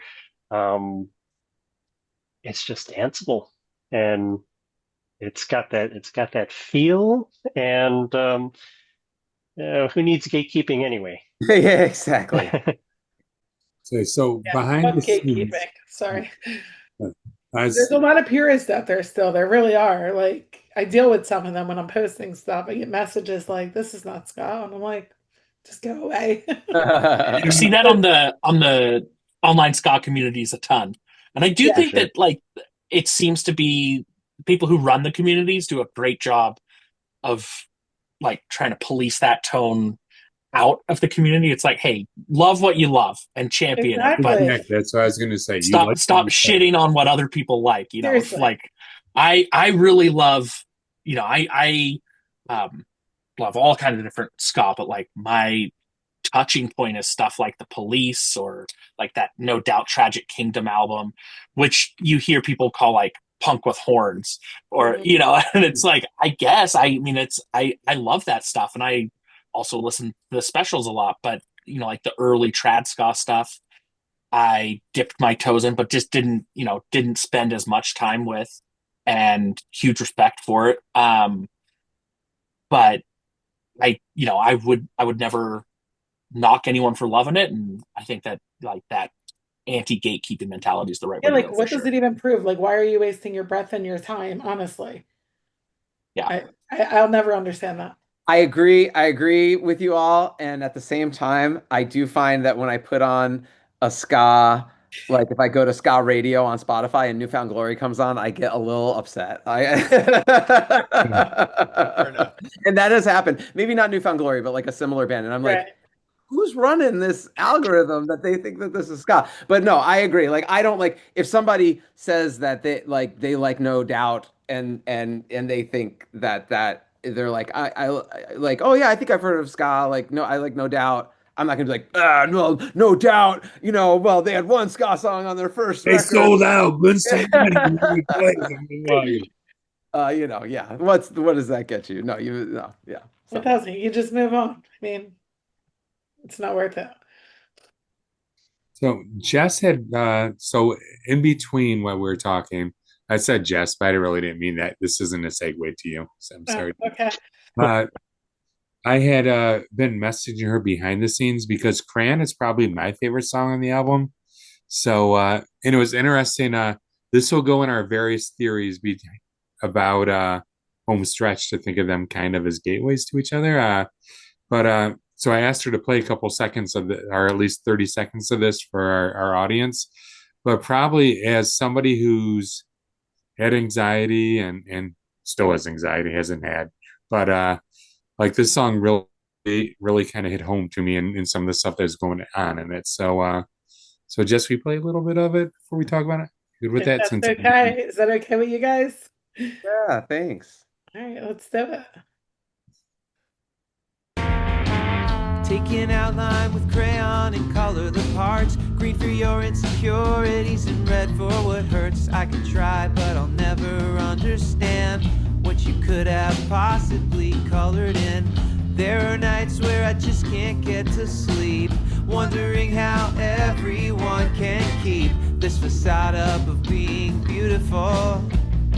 Every second that I see, what's their secret? What's the formula? Is there a product I'm not aware of? Sitting somewhere secret on a shelf, while I'm home wishing I was someone else. Sometimes it's hard to believe all the things that can go wrong, and the days they roll along over our bodies. that was a very abrupt cut. Didn't want to stop, but I want people to go listen to the song. I don't want to give it all away. We got to tease them, right? Yeah. I really sincerely think this is one of those songs you hear and you're like, shit, somebody gets what I'm going through, what's going on in my head. Like, and those are beautiful songs. Like, there's been songs all throughout years that like you hear and you're like, I can connect with this and I feel a little bit better about life because whatever's going on in my head is also going on in another human's head. So Jeff, tell us about writing this one. And don't disappoint me now and be like, I don't know what the fuck you're talking about, man. Yeah, No pressure, really, Jeff. that was beautiful, Eric. Incredible. That was what you just said was beautiful, and it really means a lot to me. So thank you for saying that. This is a special song for me. It's so the other three songs, Friend's Kiss, Can Opener, and Home Stretch, were all written with this band in mind. At least that's in some form. A couple of them were before Mike joined. It was just me and Simon, but it was, it was the idea was for it to be it was written for this project. And this song I wrote in 2006. So this is like 20 years old, this song. Um, and almost 20 years old. And yeah, I was in college, and yeah, what you're hearing is I was in a really dark place, and at the same time, I was also having. So I mean, it's nice to leave. It's nice to leave something open to interpretation. But I'll just tell you exactly what is behind the lyrics. Uh, because yeah, everybody goes through this stuff in a different way, right? But so for me, it was I was a senior in college, and I had dealt with like acne issues for like high school and college, um, to the like I feel like the typical degree that someone does. And then for whatever reason, senior year, I just started breaking out like I never had before, and with this like really bad cystic acne, like really painful. Um, and so I was like self-conscious about my appearance, and I was also like in pain. And at the same time, I had just started my second band, and it was this 12-person ska band, and it was my first time in a band. I had collaborated with friends who played horns, but this was my first time being in a band with horns as part of the band. And we were only a band for one semester. We were called the Rocksteady Explosion. And oh well, I probably shouldn't say anything about that, but yeah, maybe working on a show. We've done a couple reunion shows along the past decade and a half, and yeah, we're working on maybe getting another one in there. Um, but so I was on top of the world. Also, I was having like the best time with my friends, and we played every other week to like big crowds of our friends, and we were having the best time. But at the same time, I was like super depressed, and the like last thought that I would have at the end of the day was like hating my face, and going through this like skincare routine to remind me of it. And then like when I would open my eyes in the morning and wake up, it was the first thought that I had. Also, it was like, how bad is it going to be today? And I feel like when people think about acne, it's like it's not that bad. It's not a big deal. It's like, it's like kind of melodramatic. That one episode of Saved by the Bell, like somebody gets a zit and then it's like over, or something like that. And I feel like acne is just not thought of as like a real problem. But if you have it bad, it can be for you. And it's funny. I talked to a friend, a really good friend of mine, who was in that band that year. And I told him about this once, and he was like, funny, I don't remember ever thinking that was like a problem that you had. So it's like, some of it is like how much of this is just how, like, are we blowing it out of proportion in our heads? And also, maybe it is what it is, and people just aren't paying attention to it as much as you are. So it could be any of those things. But and another thing is that I remember, if I was distracted and having a good time with the band, right, and I wasn't thinking about it, all of a sudden you would like smile, and it would hurt to smile, and then you'd just be reminded of it. And so it's just like all the time. And that was like 6 months, and it went on when I wrote the song in that like time period, but it went on to be a battle that I had for a while, a few number of years. I went on Accutane, whatever. And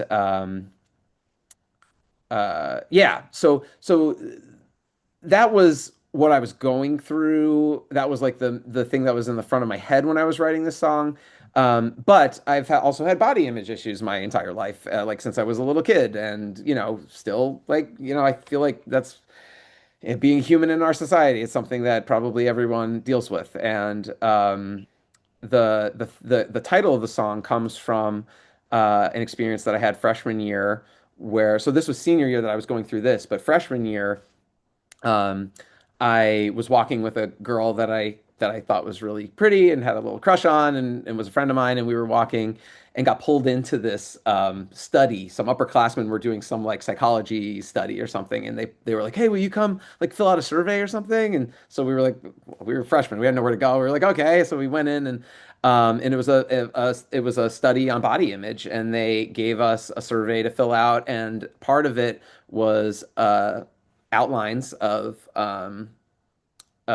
bodies, and they asked you to like color them in with like color coded, like what parts are you really self-conscious about, what parts do you feel good about, and that stuck with me for a long time, like thinking about that and thinking about this girl next to me who I think is like so attractive, and I'm like, well, she's not, I don't think she's probably also filling this out in a way that like I can't even comprehend. Like, yeah, so I just was thinking about the way that I think about myself and the way that I think about other people and the way that other people are thinking about other people. I think, from my opinion, and compared to growing up and like today, and don't get me wrong, like uh, having concerns with body image and this being traumatic for people is a thing every day for people. I think society, or at least a lot of folks in general, uh, are open to a lot of different shapes and sizes now of people compared to when I was growing up, when you had to fit a certain bill, or else you were just fat and ugly, or whatever it might have been back then. I think that people see nowadays beauty in everybody, or more shapes and sizes. But Yeah. I'd Yeah. agree with that. I think that as a whole, we've definitely pushed forward in society to be more accepting. I think also with the rise of social media, there's like an undercurrent of everybody's on display. So there is like a counter effect there where like if that plays into people's minds, like I know I sometimes get real self-conscious about the stuff we put up, and like think about that, and so I do know there's that current, and like friends of mine who have kids that are going into like those teenage years, it's definitely something that's on the mind. But at least in like the especially like in the scene that we're in, like people are like really accepting and supporting and like celebrate, anyone for who they are, and so that's a big change from like when I was young. I feel like if the attitude of the 90s that I grew up in also had social media, it would have been pretty devastating. but you brought up a valid point too. I think it's the scene and the environment that we are in. You look at the punk, the ska, and those type of scenes. I think the acceptance and seeing beauty in everyone is a lot more there than maybe other aspects of the world per se. It's the first time I've ever felt comfortable in my whole life being in the ska scene, honestly. Yeah, I think like radical acceptance and like rejecting judgment, or like rejecting bigotry, and whatever form that comes is like definitely a big part of it. Kudos to the ska scene. Hell yeah. So home stretch, did we have different ideas? This is a song that I was messaging Jess about today, being like, can we find the lyrics for this song? Because I almost messaged to ask if we almost I asked didn't you want to guys. bother you. So do you want to hear Um, our differentiating theories on this song first, or do you just want to tell us what it's about so we don't look silly? Well, how do you want to go with this? I mean, I'd love to hear your interpretations. so Wait, but I don't want you to feel Yes. silly either. I you went first. two places with this. One, on the one hand, I was like, he's missing this place that is home. And then on the other hand, I was like, he's trying to convince himself that he's missing this place that's called home. So I was like battling with that, and I don't know. And I went with, so that's Jess's. I went, I don't want to say opposite, but a different way with it. And maybe it's life experience and what we've done in life. I thought this song was more about depression. Like, and I guess when you're talking about laying in bed and just wanting to like this, when you're talking about like, this is the last song, so now I get to go home. Where Jess was like, they're going home because they miss what's there. In my head, they were going home because like they just want to bed and not leave it for 12 hours.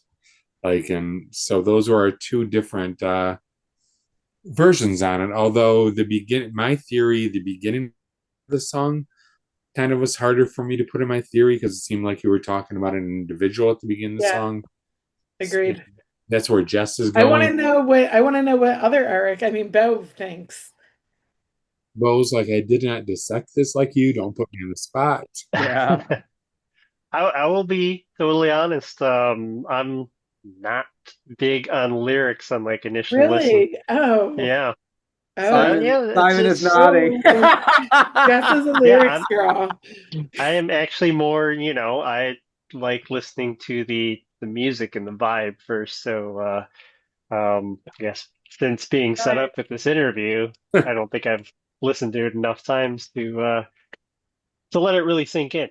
I wasn't gonna But put It's that- okay. It's okay. Eric. It's Honesty okay, is Bo. valid. I've played these songs dozens of times and heard them with Jeff, probably hundreds with all the rehearsals, and there's still things that like I didn't catch until we were working on the lyrics sheet for the physical EP. Just because like my mind has never processed. Like I process the vocal melody as part of the overall harmonic structure, and like I process the rhythm and like the interplay between the guitars and the bass, and like that's where music came from for me. So you could like one of our songs, Can Opener, was initially called Gibberish, and like Jeff and I played it many times where you were just singing like do do's, and you could sing those through the whole song, and it would be hard for me to tell the difference between one and another. Like so it's not a knock. Like I love it when I learn about the meaning. I think it's amazing. But I'm with you there, Bob. 100%. yeah, I think the true value for me is that like, I can take both Jess's evaluation, I've been in California since 2007, but there's definitely a part of me that misses home. And there's definitely stuff, like Eric says that, I struggle with depression. And, I can leave here, take both of those, and your song just becomes even more of a bigger thing for me to just reflect on and love it even more. Thank you. I think it's so interesting how people digest music in different ways. And Simon and I have talked about this before because like, yeah, like I definitely appreciate rhythm. But yeah, for me, like the first thing I hear is like vocal melody and like, yeah, that's like what I'm paying the most attention to probably. And lyrics sometimes, when I can understand them. Or when I'm like dying to know what it is and looking it up. Because I can't decipher it. So, but I think this song in particular is an interesting song to before like I get into what was behind the lyrics.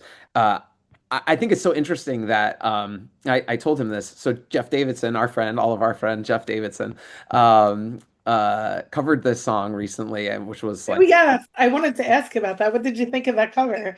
You got to watch it live, kind of. I mean, I can't. Yeah, I did. Yes, thank you. I was like so. I was so happy you were on. I was so hoping that I could see a video of it, and I did not, for a second, expect to see it live. And to see it live was so special. So thank you very much. I mean, I can't put into words what it was like to hear like. I mean, that was my first punk rock show was seeing Jeff sing on stage, And and now he's covering your song. yeah, I mean, it was like you can't even describe Do you think that's the first time someone covered your song? Or one of your songs? No, I've No? been very fortunate to Oh, have cool. had friends cover songs of mine live and recorded, and it's always very it really means a lot every time. But yeah, to hear like your teenhood hero play your song is like Yeah. really special. So yeah, I thought and so what I wanted to get into was that I've tried to come up with like a solo version of this song, and I have a really hard time. I was curious to see how he was going to do it because I haven't figured it out yet, and I really liked what he did with it. I thought it really worked really well, and I liked the where he put pauses, and I was worried that like because there's bass fills in this song where nothing else is happening except bass, and I'm like, what am I supposed to play here?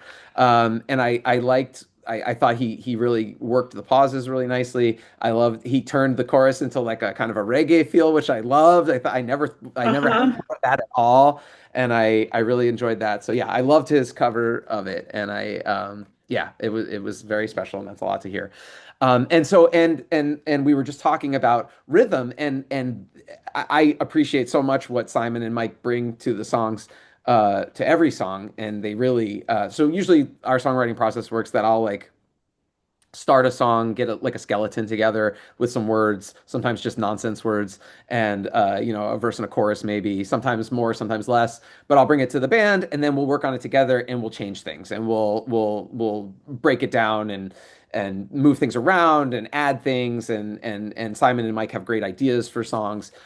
So we definitely we put that the songs are written, even though I wrote the lyrics, the songs are written by the band because the bass and the drum parts, they make the songs what they are. And then those guys have ideas for other things too besides just drums and bass. So it's a very collaborative process. Um, and I especially like I think it's really cool. I love Mike's bass line on this. The like in the verses, like it feels different to me than a lot of other songs, and it this songs has a lot of like driving in it, and that bass line drives the song forward, and it's just not something that I would have written myself, and I really like that a lot. And yeah, Simon just like I mean, yeah, the drums. I love the drums on this song, and every song, honestly. But yeah, I think the rhythm to this song is such a huge part of it, and a feel like you were saying, Bo. Like, and in fact, so yeah, let me tell you, I'm gonna tie everything back into that thought, but the I'll talk about the lyrics. So this song is I think it's a kind of a combination of both of your interpretations, honestly, which is very cool. The chorus of this song was what I had first. I had this chorus in my head like 15 years ago, and I was living in LA, and like Mike said, you would drive forever to get somewhere and to get home, and I would go party with my friends. I was in my 20s, and we would go out and hang out. I didn't like party a whole lot, but like, we would hang out until late at night, and I'd be in at the beach, and I'd be driving half an hour home at 1:30 in the morning, and I'm just like, I just want to be in bed. I just want to get home. And like one night I drove past a car on fire on the side of the road, and I called it into 911, and I'm just like, just get me home. I just want to be home. And so I started, this became like, like I said, I'm always singing, always writing little songs. And so I was driving home, and I started singing and the when this song is over. So I most of the listening that I do of music is in the car. I feel like most of my active listening, and especially having lived in LA and driven a lot. And so on these drives home, I would just want to be home, but then this song would come on, whatever song it was, right? And it was just perfect, right? I was just like, I could just drive and listen to this song forever. But and then when the song ends, wouldn't it be just perfect to just be in bed and just that's the perfect moment. And the song would end, and I would have still 25 minutes to drive. And it was like, okay, well, that was a beautiful moment, and now I still have to get home. So that's when I started singing this chorus to myself. When the song is over, I just want to be home. And I would sing that to myself on these late night drives home. And I tried forever to write the rest of that song. The chorus I had, yeah, like 15 years ago. I tried many times over the years to write the rest of that song, and I hated it. Every time I tried different ways, I wrote different verses, different melodies, and I was always trying to make it a song about the experience of what I was doing, driving home and listening to music. And so I'd be like, "Oh, driving on the 405," I was like, "Oh, no, that's not this song." And then one day for this, I forget if Mike was in the band when I wrote this song. Do you remember, Mike?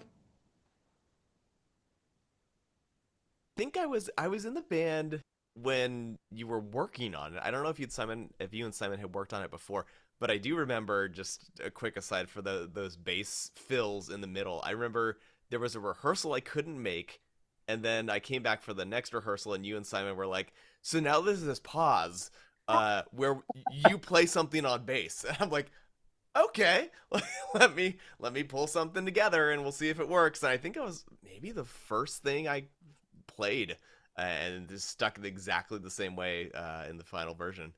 Um, but My yeah, think so I my it was think we around the had same time. started working on it. I've got my like Yeah. notebook with all of my Oh my, music charts here, that's cool. trying to You got to like, and hold on some to of that. them have dates and some of them don't. So I'm trying to piece it together. But it was like December, January 2022, 2023, which is around when you started playing with us, Mike.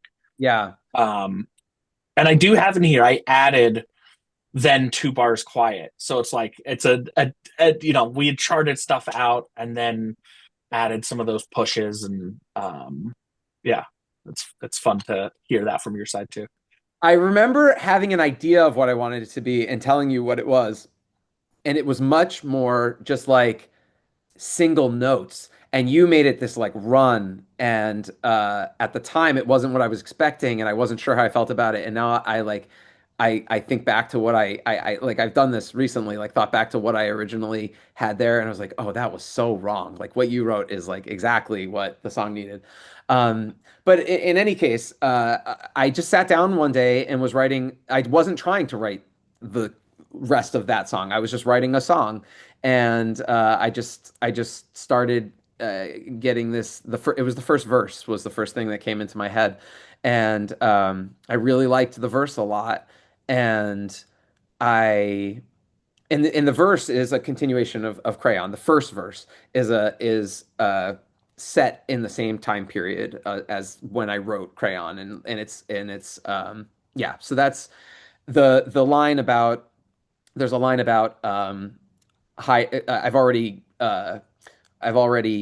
committed myself to hiding behind the chili pepper lights around the window blinds. So I had chili. A lot of my, you're gonna find that when you hear the stories of my songs, it's all very literal. And so there were chili pepper lights. My friend bought them for me, and I had them around my bedroom window. And I would go through my skincare routine at the end of the night, right? And I have all this like gel slathered on my face that was like destroying my face and like probably making it worse. And when I got, and it was this elaborate process. And when it was done, I was like, well, I'm done. Like this was a time where someone might call you at 11 o'clock at night and be like, hey, let's do this. And that doesn't happen now at 30, late 30s, early 40s. But at that time, someone would text you or instant message you actually on AIM, hey, let's go do this. And I would want to do it. And I'd be like, no, I'm done for I wouldn't tell them why, but I'd be like, actually, I'm just going to go to bed. And so that's what that line is. And so that is a continuation of Crayon. So I really liked this verse, and I tried not as long as I tried to write the rest of that other song, but I tried multiple times to write choruses, and I didn't like any of them. I was like, none of this feels right. I was like, one day I was out. A lot of stuff I come up with too when I'm walking my dog. And I was walking my dog, and I was like, I do have a chorus. And I didn't know at the time. So I was like, I wonder if I could just just put that chorus in here. I remember reading an interview or liner notes that Thomas from Streetlight wrote about a song that he had where he had a verse and a chorus that were completely different songs, and he just put them together and they worked, and they didn't go together, but it just happened. And so that's what I was thinking of, and I was like, oh, maybe I could just take this chorus and just shoehorn it in here. And at the time, I didn't realize it maybe subconsciously it's why I thought of it and why I tried it, but I didn't realize consciously like how perfect the chorus was thematically to the rest of the song. I just was like, I just have this chorus that doesn't have a home, so I put it in there, not meaning I was not trying to be clever there, and so I put the chorus in there, and it worked melodically and everything, and I was really excited about it. and I guess that was when I started to like realize, oh, maybe this like could tie in a little bit. So, because the first verse, so the chorus is about a journey, right? You're driving and you just want to get home. And the first verse is about a struggle, and a struggle is a journey. And so then what became the rest of the song were little vignettes from my life, jumping ahead years and decades in some cases, to other struggles and other difficult times. Yeah, so the second verse is from my 30s, and like mid 30s and the mid to late 30s, and then the bridge, there's no third verse, but the bridge is from a few years later after that. And yeah, yeah, I mean, I could go on. I could every one of these is like a story, but it's vignettes of difficult times, and in the end, it's like, and I realized that the chorus relates to all of these things because when you're going through a difficult time, um, if you were living in a TV show that has these like self contained episodes that are half an hour long, right? There's a struggle that comes up.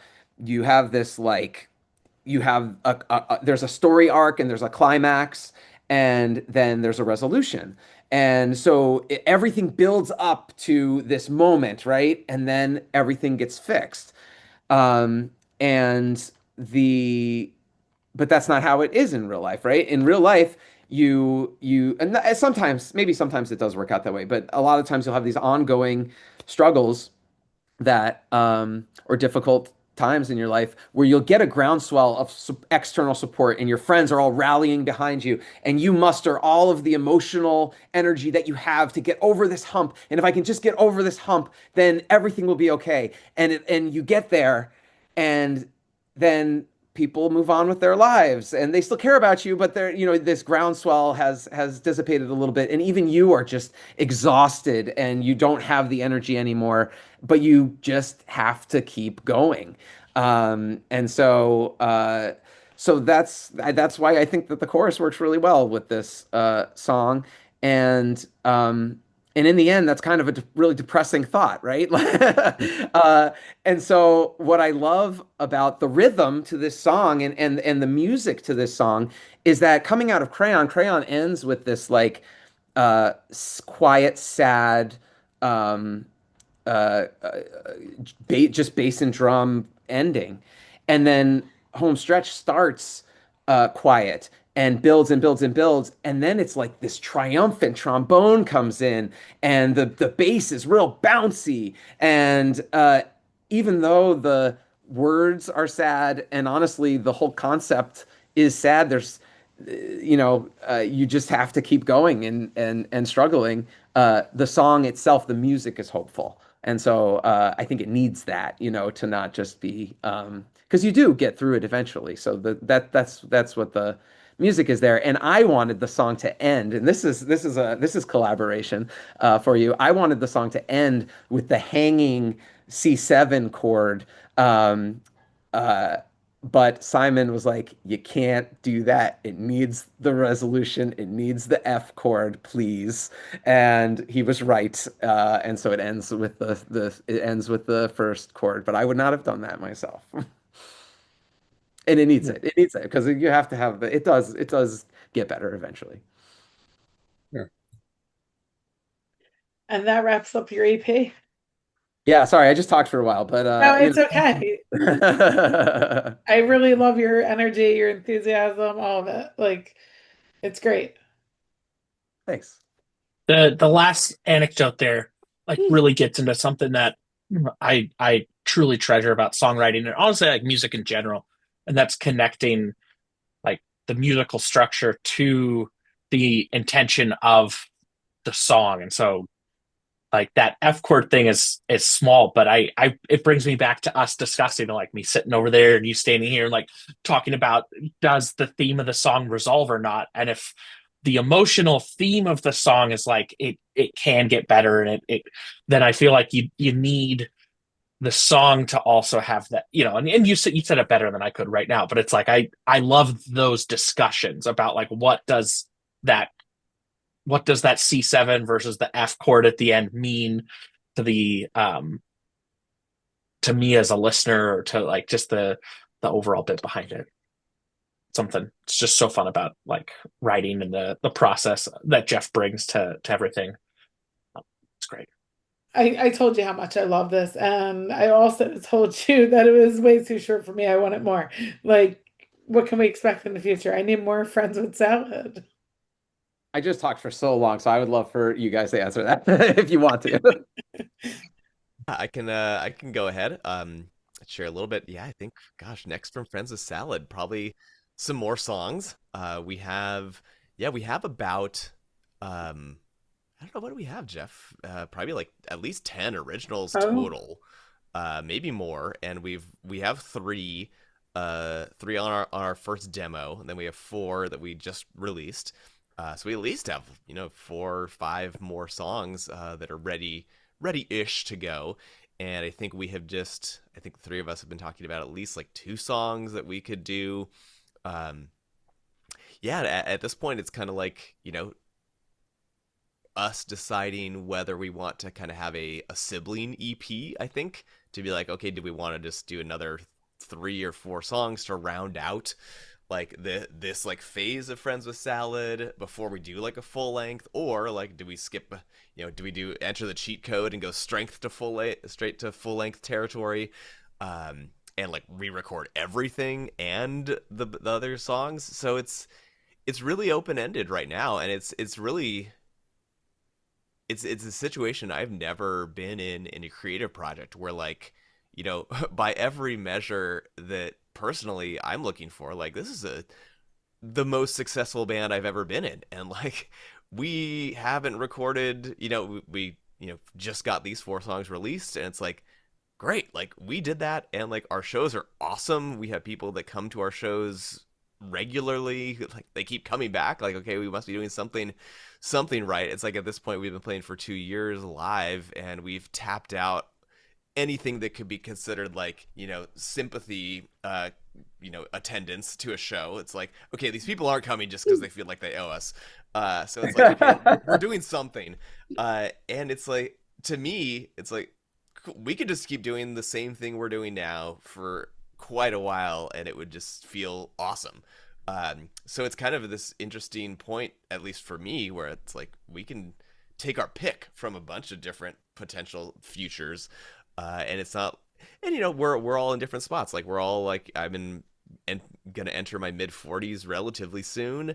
Like, we're all at that age where it's none of us, maybe Jeff, I don't know if you harbor this desire deep in your heart, but like, I don't think most of us are hoping that this becomes our full-time job and like we can get like pay our bills through the success of Friends with Salad. So we're not like, oh my god, we need to get this LP recorded so we can like get the record deal and like buy the house type of thing. It's like, we're doing the music because we love it, and we're like really excited about the songs we're working on.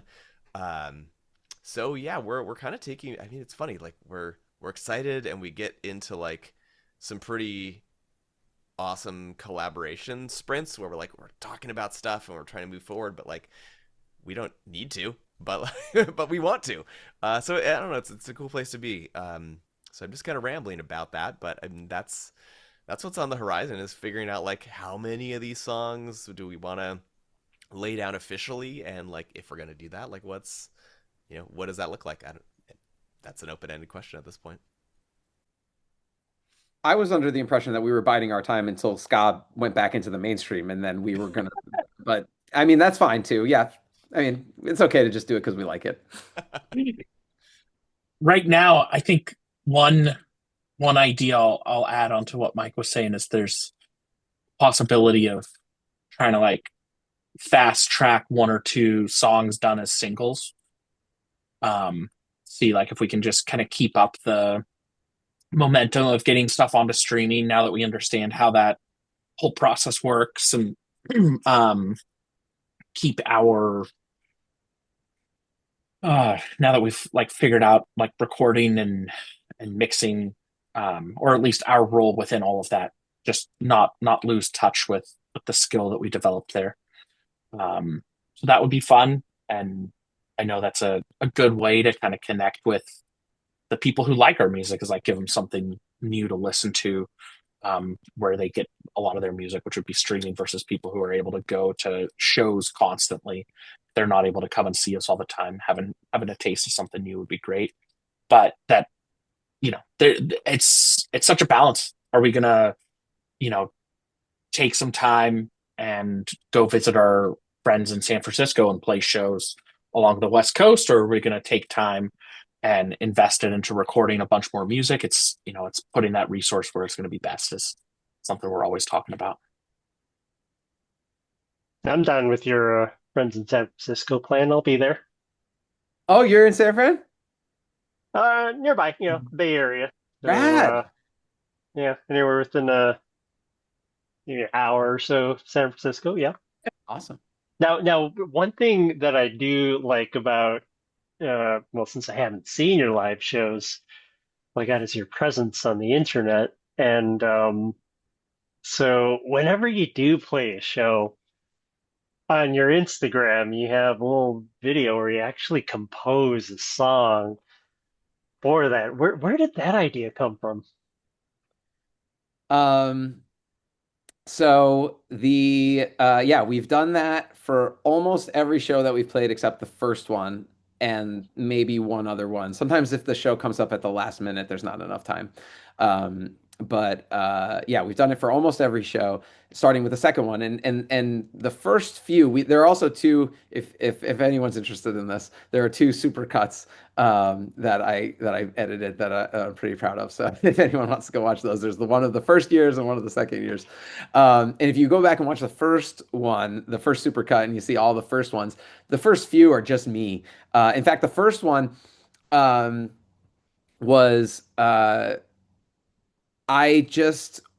first show was like such a disaster getting set up. It's a long story, but there was a lot of stress going into that, and so we didn't have one for that one. But for the second show, I just wanted to get the word out, and I wanted to do. I mean, I still do the thing where you just like go on, you take a video of yourself saying, "Hey, we're playing in the show," But I just wanted to do something. As I've said multiple times on this podcast, I'm always writing little songs in my head, and I wanted to do something fun. And at the time, actually, we had barely played any shows, and I had been in the habit of recording some acoustic videos, so it was just something that I was doing. So I came up with this little ditty about the show that we were playing and recorded it real quick. And I think I had also been like, to fill the music void before we were like playing shows and stuff, was like doing like little duets with people on Instagram. And so I duetted myself. So I was doing a shaker and a harmony and playing guitar and singing melody. And I think that I came up with the idea the day of the show, because it says tonight we're playing at Laurel Hush Park. So I came up with the idea the day of and posted it the day of. And from being on like social media, it's like if you post something the day of, not a lot of people are going to see it, but a decent amount of people saw it. The organizers of the show shared it, and they had a huge following, and so it got a lot of views. And I was like, oh, that was kind of cool, like knowing that a bunch of people saw my silly little song. So then I did it for the second show that had a little bit more of lead up to it. And it was just that one I didn't even duet. It was just me playing acoustic guitar to the camera. And that was the same thing for the third show. And by that point, it was starting to feel a little funny that we're a band, but like our whole feed is just me playing solo. And so we decided to start working together. We collaborated on some of them where Simon plays the drums and Mike plays bass. And we did a few that way. And so those were some videos of the three of us. And then there would come times where Simon might not have time to record drums. It's a lot of work to do, these things. People think we're crazy. I think my bandmates think that I'm crazy. But they humor me. And so sometimes Simon doesn't have time to record the drums. So then I'll either use like loops in GarageBand, or sometimes Mike has programmed drum beats. Sometimes I'll play bass if Mike doesn't have time to play bass. we have come up with like a thing where we can be pretty versatile depending on the size of the how big of a show is this, and how much time in advance do we have to work on it, and so we can kind of shuffle things around and get it done one way or another. And then it evolved into me like, if we weren't going to have foot, because it was a lot of work to not just record them but also to then take the videos. So then I just started pulling clips off of YouTube of like pop culture references from the 90s and 80s. And then by that time we were a band. Like for those first shows, we didn't have a lot of video of us. Now we have video. So I just like will grab video of us and whoever, whatever other bands are playing and just string it together with like Ghostbusters, Simpsons, and Captain Planet. And then got yourself a promo reel. And I think, and it's fun, like it's fun because we like we try, we don't always have the ability to do it, but we try to name drop the bands. And so, like if somebody were singing Friends with Salad in a song, we would think that was pretty special. And so like we'll show up at a show sometimes and somebody will be like, "Hey, thanks for doing that. That was nice." And so it's a little deeper connection with our community. And yeah, and it's a really fun songwriting exercise actually also. It's really nice to have a deadline for one thing, and then constraints on like I try to keep it under 30 seconds, under 20 if I can. And there's certain information that just has to be in there. So it forces you to get creative. And I'm not the only one who has written the songs. Mike has written a couple, and Simon wrote the melody for one and the words for one. And so we also collaborate in that way. How long did it take you to put one of those together on average? The songs come to me pretty quickly, without like I don't. It's when I'm walking my dog and I'm just mindlessly just singing whatever, and I just come up with melodies all the time, and I'm like, oh, I like that melody. Can I fit the name of this venue into it? And then so that will like happen pretty quickly. And then it usually takes me like a day to like record my parts and then send it to the guys. Well, no, I don't know if that's true. Yeah, a day or two, but I don't know if I can get to it that day. So maybe it's just like, yeah, it could take me a few days and then it takes the guys a few days, I think. And then the video, yeah, I don't know. Is that right, guys? Am I saying this correctly? Yeah, it sounds about right. I feel like they come all of a sudden. It's like, okay, we don't really have a promo song. We don't really have a promo song. And then Jeff's like, I have a whole thing. I'm ready to go right now. And then it's like, okay, like let me set aside an hour and try to write my bass part.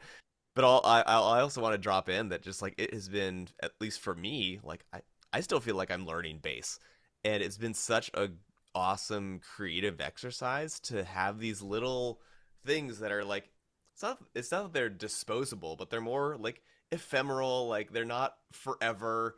Like I struggle with anxiety, as it seems like every one of us does, and perfectionism, and so like I'll agonize over like, oh my gosh, like I don't know, like if I write this part, I'm committed to it forever. And especially if like, oh my god, if we're recording it and it's going to be on the EP, like it has to be so good. And these little songs have been such a cool way to like try stuff that I wouldn't necessarily try on like a Totally. song. Of like, hey, you know what? Like, what if I put like this chromatic run of these notes that shouldn't go together? And like, can I do that on bass? Is that allowed?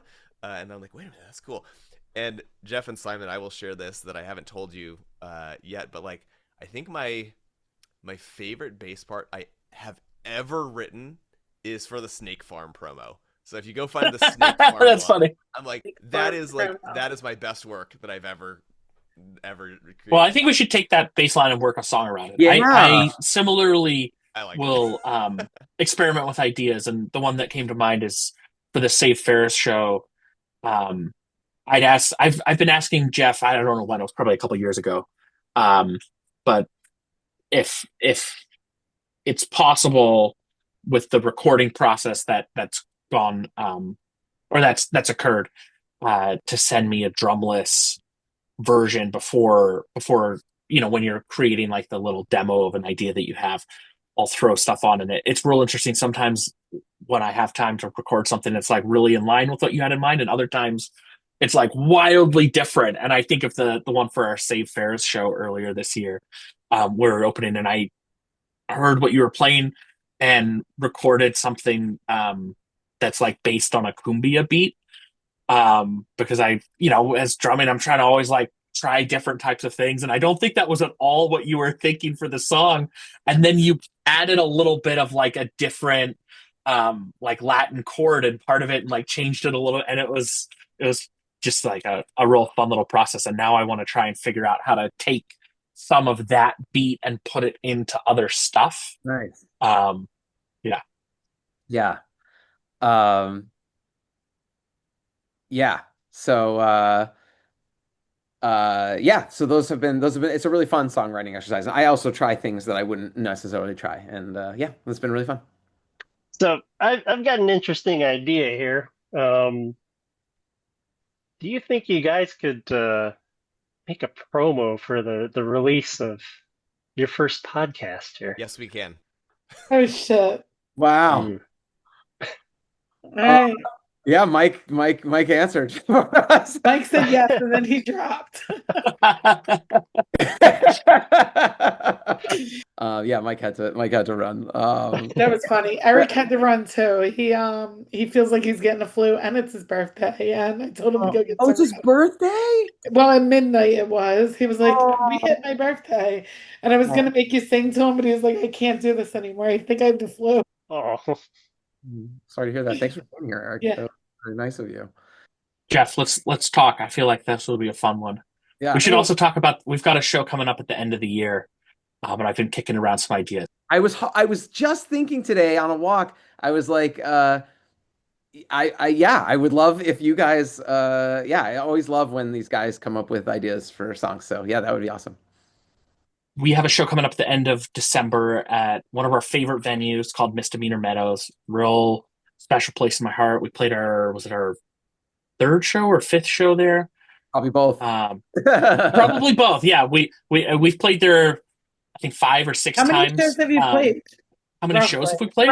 Roughly, yeah. You've only been around for what, 2 years, right? Years, probably about 20. 2.5 years, 20 some shows. That's pretty good. 25 shows. About one a month we average. Nice. Yeah. We've only played a few venues more than once, and we've played Misdemeanor Meadows at least 5 times. I think probably 6 or 7 is more realistic if we counted all of it. But it blends together because I've gone to so many other bands' shows there. If a band that I like in town is playing there on a night where it works for my schedule, I really like to go because it's just like such a cool spot. And they're closing down at the end of the year. So we're playing Saturday, December 27th, which is going to be, as far as we know, like as far as they've told us, it's going to be their last show. So that's what it's being billed as on the promo. That other bands who have played there as well, people who we really love in the scene. So we're super excited, and more deets to come. Hopefully we'll plan in advance and get some footage from it so we can pop it up on YouTube. Yeah, that'd be cool. Anything planned beyond that? We're talking nothing official yet. Yeah. We're talking about some out of town shows. We haven't played many out of town shows. We haven't gone very far.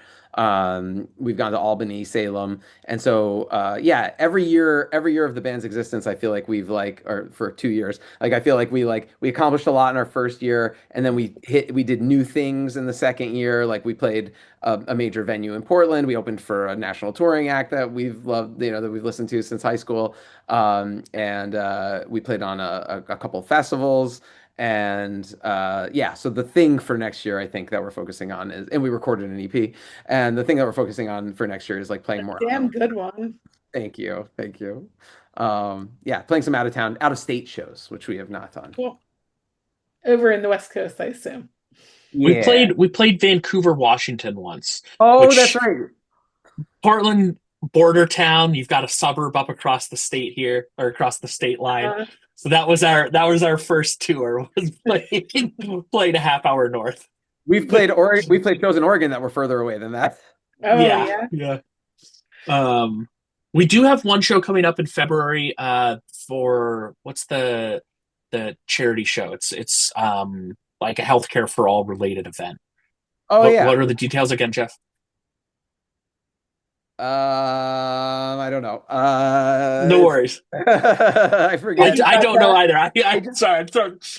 It's a cause. We played a show early this year in support of one of the local nurses unions. We were asked, and that's real close to me because my mom is part of that union, and one of the organizers from that event, which was in support of a nurses strike, is putting together a big healthcare for all Fundraiser.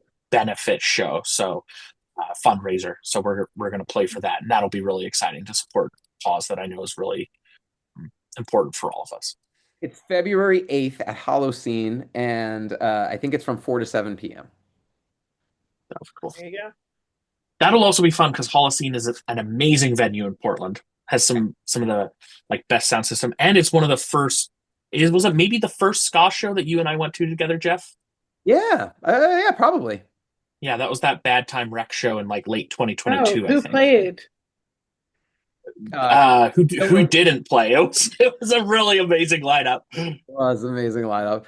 Kill Lincoln, We Are the Union, Catbite. and Omnigon. Oh, Yeah. nice. Great. I feel like I saw that same tour out here, but instead of Omnigon, we had Bad Operation. Yeah, That was the one. Yeah, Yeah. their poster was wild. It was like a whole patchwork of different bands based on which section of tour dates. Love them all. Catbite has a really close. I have a Catbite tattoo. Do you see that? It says Bad Influence. That's cool. awesome. That's cool. And you're wearing a Kill Lincoln shirt. And I am. I'm wearing a Kill Lincoln shirt. I love Catbite. They're from Well, Philly. you're Philly. Yeah. Yeah, I was gonna say. I've seen them a million times, and they're my friends. So, yeah. Actually, Very cool. Britt and Chris came to our show last week that Jeff played. They didn't get a chance to see him play though because they came for the Upfox and then they had to hop over to see Hot Water Musing. So yeah, they didn't get to stay, but they did pop by. Cool. So it was cool. Gosh, we had so much more on the outline, but I feel like we're like. I'm sorry, I talked so much. No, it's okay. okay. But I don't want to keep you. I feel like we could do a part 2. I wanted to talk about your other projects. Like I know you're doing stuff with Eric Molina, and I love him. Yeah. And you're doing stuff with Jeff that we could have talked about. It's up to you if you want to get into that or if you want to call it quits and we can maybe revisit this sometime. I feel like I mean I would love to talk about it, but I also feel like I feel like I don't know, our listeners are probably getting a little tired at this point too. Yeah. So I mean we could always revisit this and we can bring you back. I mean we should do a part 2 with Jeff. Yeah. Do like a focus on Jeff's side projects. And maybe have him do a deep dive into New Jersey ska scene. I feel like he knows so much about it. If you ask him about a band or a concert, he's like either was there or knows people who were there or has a touching point to it. It's wild. Maybe a Jeff episode. I don't know. A Jeff episode would be fun. Is there anything else you want to add? I wanted to shout out actually. I did want to shout out we have so many friends, bands, and I was thinking about this, like who like if I shout out a band, I'm gonna feel bad about leaving out bands. Like I said, the scene here is so special, but I wanted to shout out. I thought I would keep it to the EP, so I mentioned Soda Jinx because Kay played on our record, and Zach from the band Combo Box is on gang vocals. There's a bunch of gang vocal parts on the EP, and Zach is in that mix. And so I wanted to shout out Zach's band since we're talking about the EP. And we love Combo Box. Combo Box are good friends of ours. That's probably one of the bands we've played with the most, and they're playing on the show in December at Misdemeanor Meadows. It's such a nice coincidence that we're friends with them because they're also one of my favorite bands in Portland for sure. And it is also, I was also trying to think of what your audience would appreciate. And while Combo Box is not a ska band, they do have a song called They Grow Up So Fast that It's basically a ska song. It's upstrokes, and I think your audience should check out They Grow Up So Fast. Combo Box had me do guest vocals on that at their record release, and it was such an honor and a delight. And after you listen to that song, as the gateway, as the ska gateway to Combo Box, listen to their new EP, which is fabulous. Love it. How about you, Simon? Anything? You got the kitty, I see. No, yeah, my cat came to say hi. I guess I'll just throw out there that if any listener wants a copy of the physical EP, reach out to us, friendswithsaladpdx@gmail.com. If you let us know that you found us via the podcast, we'll sell it to you for the $5. I'll cover the shipping and I'll throw in some of the stickers. I often joke that I'm in a band so that I can make meme stickers. And that it's full-time meme artist, part-time drummer. So we've got a whole bunch of them, and I'll happily send you any of the merch that you'd only be able to get here. So reach out to us. Otherwise, this has been a true pleasure, and really looking forward to doing this again if you ever want to have us back, or hearing more episodes with legends from the scene. So thank you. Yeah, absolutely. We were honored to have you on for your first podcast, and I'm glad that I was already following Friends with Salad on Instagram. I won't lie, but Jeff pointed me in your direction. I'm like, oh, I'm following them already, but I don't know who they are. So, because I follow so many bands, and it's so hard to really check them all out. So Jeff gave me the nod for you guys. So. I thanked him for that, because I texted him today and thanked him. I was like, we're doing a podcast today. We're really excited. And the only reason that they know about us is because you name dropped us so many times on the podcast. We really appreciate. Thank you, Jeff. And we really appreciate you guys having us. And it really means a lot that you care about this stuff, and that you would ask questions about it, and take so many hours out of your evening. It's means a lot. Thank you. It's been a pleasure having you. Absolutely. This is our life. We live for this shit. So thank you, and we'll talk again soon. Sounds great. Thanks, guys. Have a great night. Thanks all. All right. Night. Bye. Bye.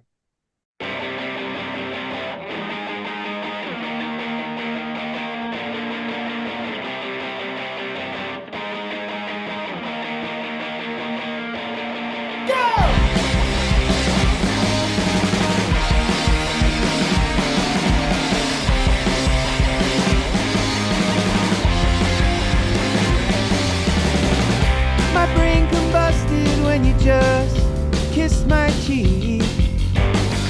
The band is playing so loud that we can't speak. The look in your eyes says it's not a dream. You clasp your hands around my ear and you scream. Let me ask you this: if we kiss like friends kiss, would it be so bad? If we kiss like friends kiss, if we kiss like friends kiss, would it be so bad? If we kiss like friends kiss.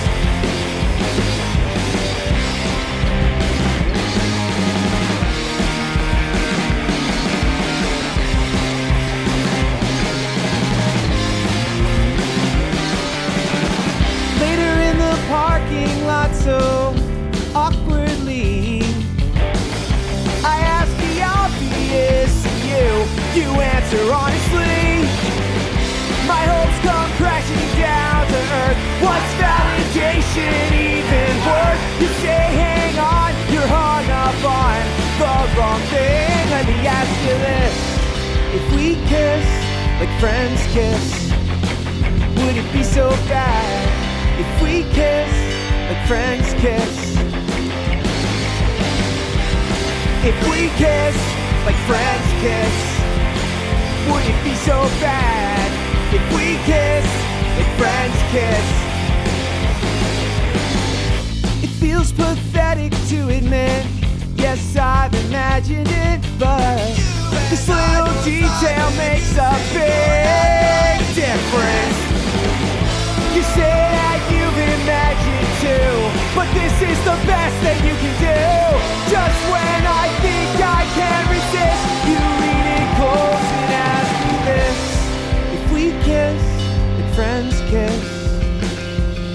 so bad if we kiss like friends kiss? If we kiss like friends kiss, would it be so bad if we kiss like friends kiss? And is it really worth the risk? It feels so wrong when you insist. If we kiss like friends kiss, if we kiss like friends kiss, would it be so bad?